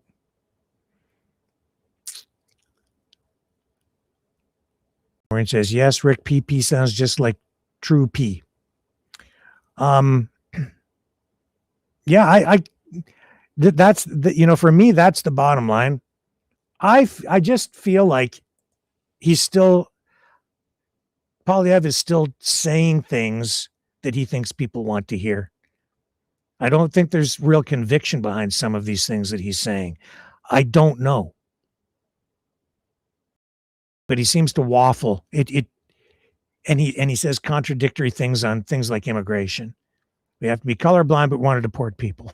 It's like, I know what you're doing there, dude. You're signaling to them and to them at the same time. And when you get elected, you're going to have to go one way or the other in order to keep them happy. And I don't think you're going to keep them happy over there. It remains to be seen. And then, we saw that video. I don't know. Did you notice have you seen that video online of Daniel Tyree of the People's Party of Canada? I don't think he's with the PPC anymore. He's got this new group, and they were outside, I think, in Calgary, and they pulled the cover off the picture of Pierre Poilievre, I guess, with a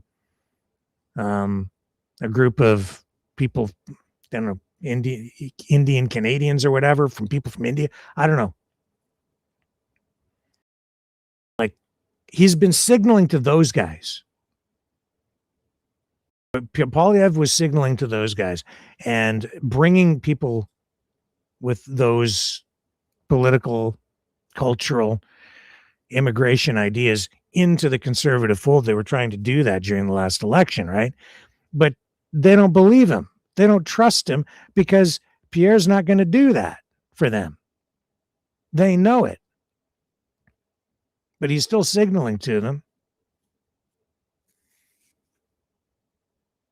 So, again, because he's been doing that, I just don't trust him. And I hate to just say it that way. I just still feel, even after tonight, it's like the reason I don't trust him is just because I feel like I have a Forrest Gump box of chocolates and I don't know what I'm going to get every time I eat one from him. I don't know what I'm really going to get if he gets elected. I'm pretty sure that the stuff he's saying, you're not really quite going to get that. What do you guys think? Any comments in the chat on that? A Stoic teacher says, someone spilled coffee on their keyboard, but we get the message. Yeah. People are dinging me over here. My keyboard just went cuckoo. Like, what the heck? I don't know. Cuckoo keyboard. When I say it like that, I sound like a dweeb, like a nerd, like Pierre Poilievre. It's the way he laughs, I think, mostly, that makes me think he's kind of nerdy. You notice the way he laughs? Makes him likable, though. It's like me. I wish I could be cool, but I'm just not. I'm kind of cool when I want to be, in a nerdy kind of way. Revenge of the Nerds. There's a little blast from the past. Oh, there was something about the Melania movie that somebody sent me too. I should mention that tonight before we sign off. What was it that was sent to me? Let me just see here. Okay. So this is, has anybody seen that thing?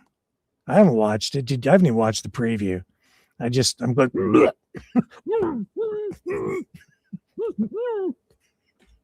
Melania. I don't, why do I care? Why? I don't want to watch it. So I know it's just going to be a waste of my time and my brain. So what is this? It's a reviews site, I guess. I think it's Rotten Tomatoes. Let's go look it up. I think it's not good. Has anyone seen it? Anyone seen the Melania movie? We didn't do a movie tonight because it's already 10:30, so no Maverick Midnight Matinee, by the way. You got Pierre Poilievre instead of a movie.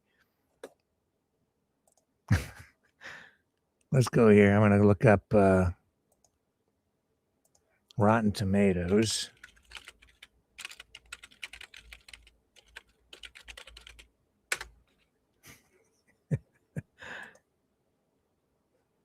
Rotten Tomatoes, Melania. There it is. Okay. I don't think I should play the trailer. It's going to be copyrighted for sure. Then we'll get a strike and they'll be laughing all the way to the bank. Yeah, there you go. Melania. The tomato meter is 8%. The popcornometer is 99%. Is that good? I don't ever look at Rotten Tomatoes. I think is that good or bad? Here are some of the reviews from people. Carl Quinn says, it's impossible not to feel that the real purpose of this portrait is not insight, but rather distraction from the awfulness and corruption of her husband's regime. Liz Shannon Miller. Look, Leni Riefenstahl was a terrible person, but at least she had some style. Accused sex pest, confirmed hack Brett Ratner, meanwhile captures the proceedings with all the flair of an HGTV something. Jen says, a fantastic flick. Our theater was sold out and erupted in applause and cheers at the end of the show. Melania is a wonderful, let's go to the full review here. If I can. I guess I'm not signed in. You're not allowed to look at this because you didn't make a Rotten Tomatoes account. Do you need an account for this? Yeah, you got to log in, sign up. I don't really want one. Should I get a Rotten Tomatoes account? Is it worth it? Great glimpse into Flotus. Beautifully done. I don't know. Now in theater. What do the tickets cost to go see this thing? Amazon MGM Studios film Melania offers unprecedented access to the 20 days leading up to the 2025 presidential inauguration through the eyes of the First Lady herself. Step inside Melania Trump's world as she orchestrates inauguration plans, navigates the complexities of the White House transition, and moves her family back to the nation's capital. With exclusive footage capturing critical meetings, private conversations, and never-before-seen environments, Melania showcases Mrs. Trump's return to one of the world's most powerful roles.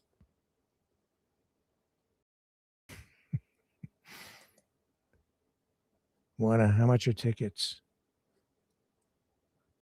Well, is it playing it in Canadian theaters? I'm going to look it up. Has anyone seen it? Anybody?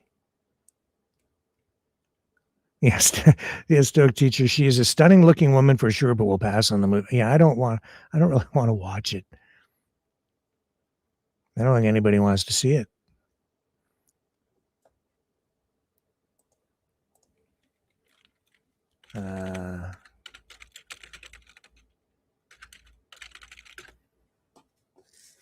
Melania tickets not selling fast in Canada. Yeah, here's Reddit. Okay, let's look at this. Yeah, we should boycott the movie until that would get Trump's attention. Boycott the Melania movie until all tariffs are removed. And you stop insulting us. Melania tickets not selling fast in Canada. And there it is right there. The account name is Boycott United States. Says, so for fun, I went through the Cineplex Melania seat previews across Canada. As of noon today, covering all today's showtimes, 149 seats have been reserved for the entire country. Oakville and Vaughan get the dubious distinction of the most seats, 28 and 35, while surprisingly, Lethbridge, Red Deer, and Grand Prairie have 0 or 1 booked. So yeah, this will be breaking records. I don't have time to check the numbers for other cinema chains, but as others have said, we should completely boycott all chains showing this garbage as well as Amazon.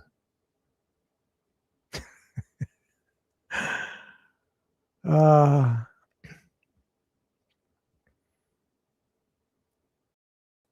it is there. An empty theater. Okay, we get the message. Should we start a whole campaign here? Boycott Melania movie? What we need a slogan, we need a campaign, a website to get everybody on board.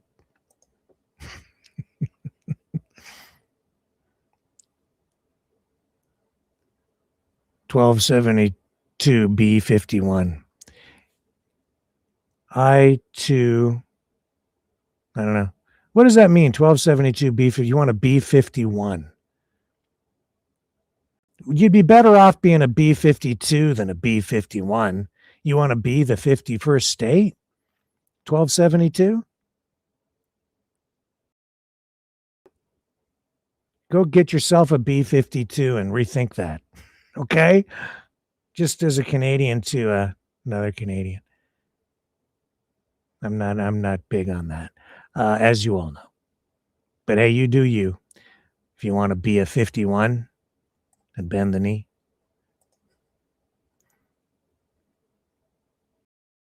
What else we got here? Movie. But how many Canadians will watch the Spielberg movie Disclosure released this summer? We shall see. Serge says, watching in IMAX. What are you watching in IMAX? The Melania movie or the Spielberg movie? Disclosure.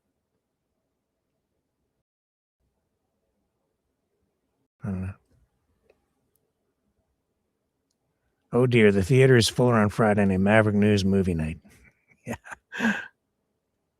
Yeah, the drink, the B52. 1272 B51. No, thank you.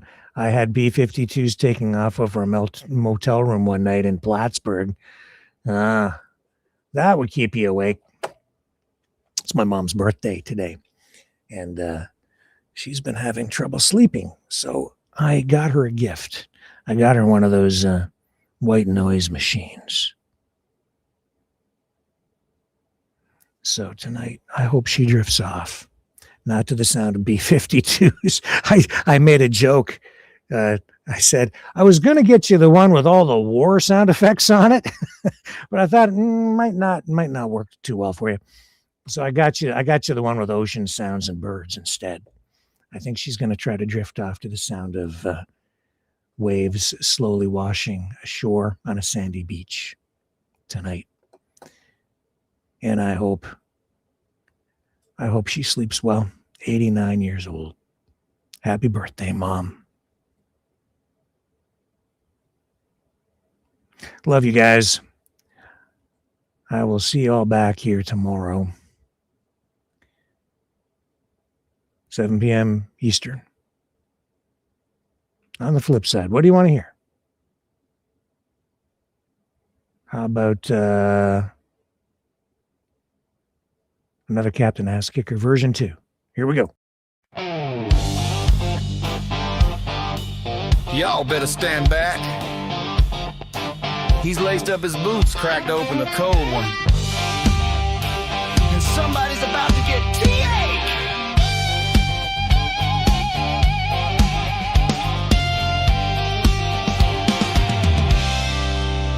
Well, he rolls into town on a Harley so loud, with a stars and stripes cape and a jaw like a plow. Don't need no laser beams, no high-tech tricks. He just winds up that boot and lets it fly real quick. He kicks ass to the left, kicks ass to the right.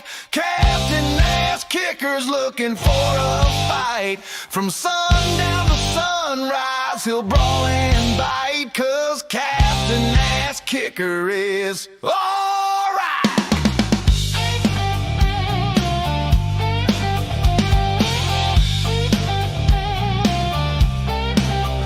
He's the outlaw hero of this one-horse town, putting punks in their place, laying bad guys down. Ain't no Cape Crusader wearing tights and blush, just a trucker hat and a boot full of hush. He kicks ass in the morning.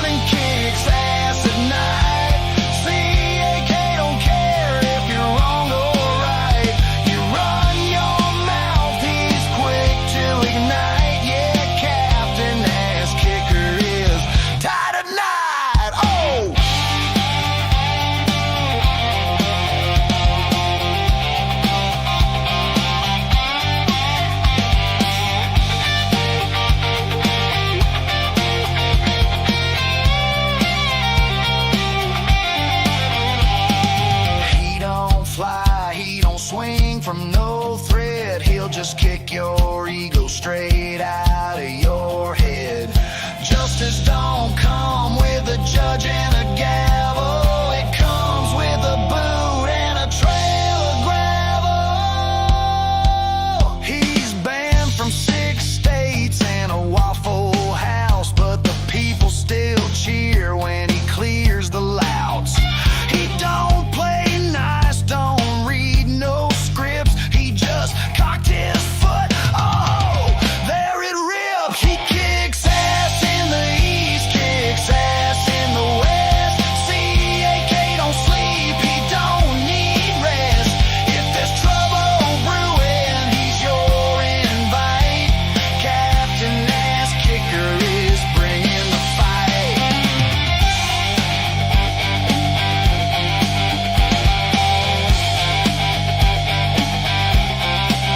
So when the night gets rough and the law's too slow, you better call on the man with the steel-toed glove. Captain Ass Kicker.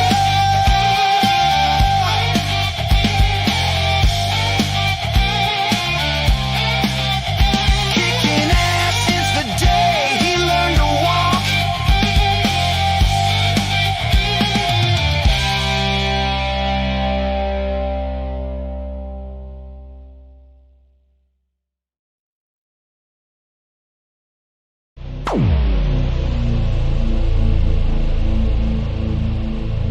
This has been a Maverick Multimedia production.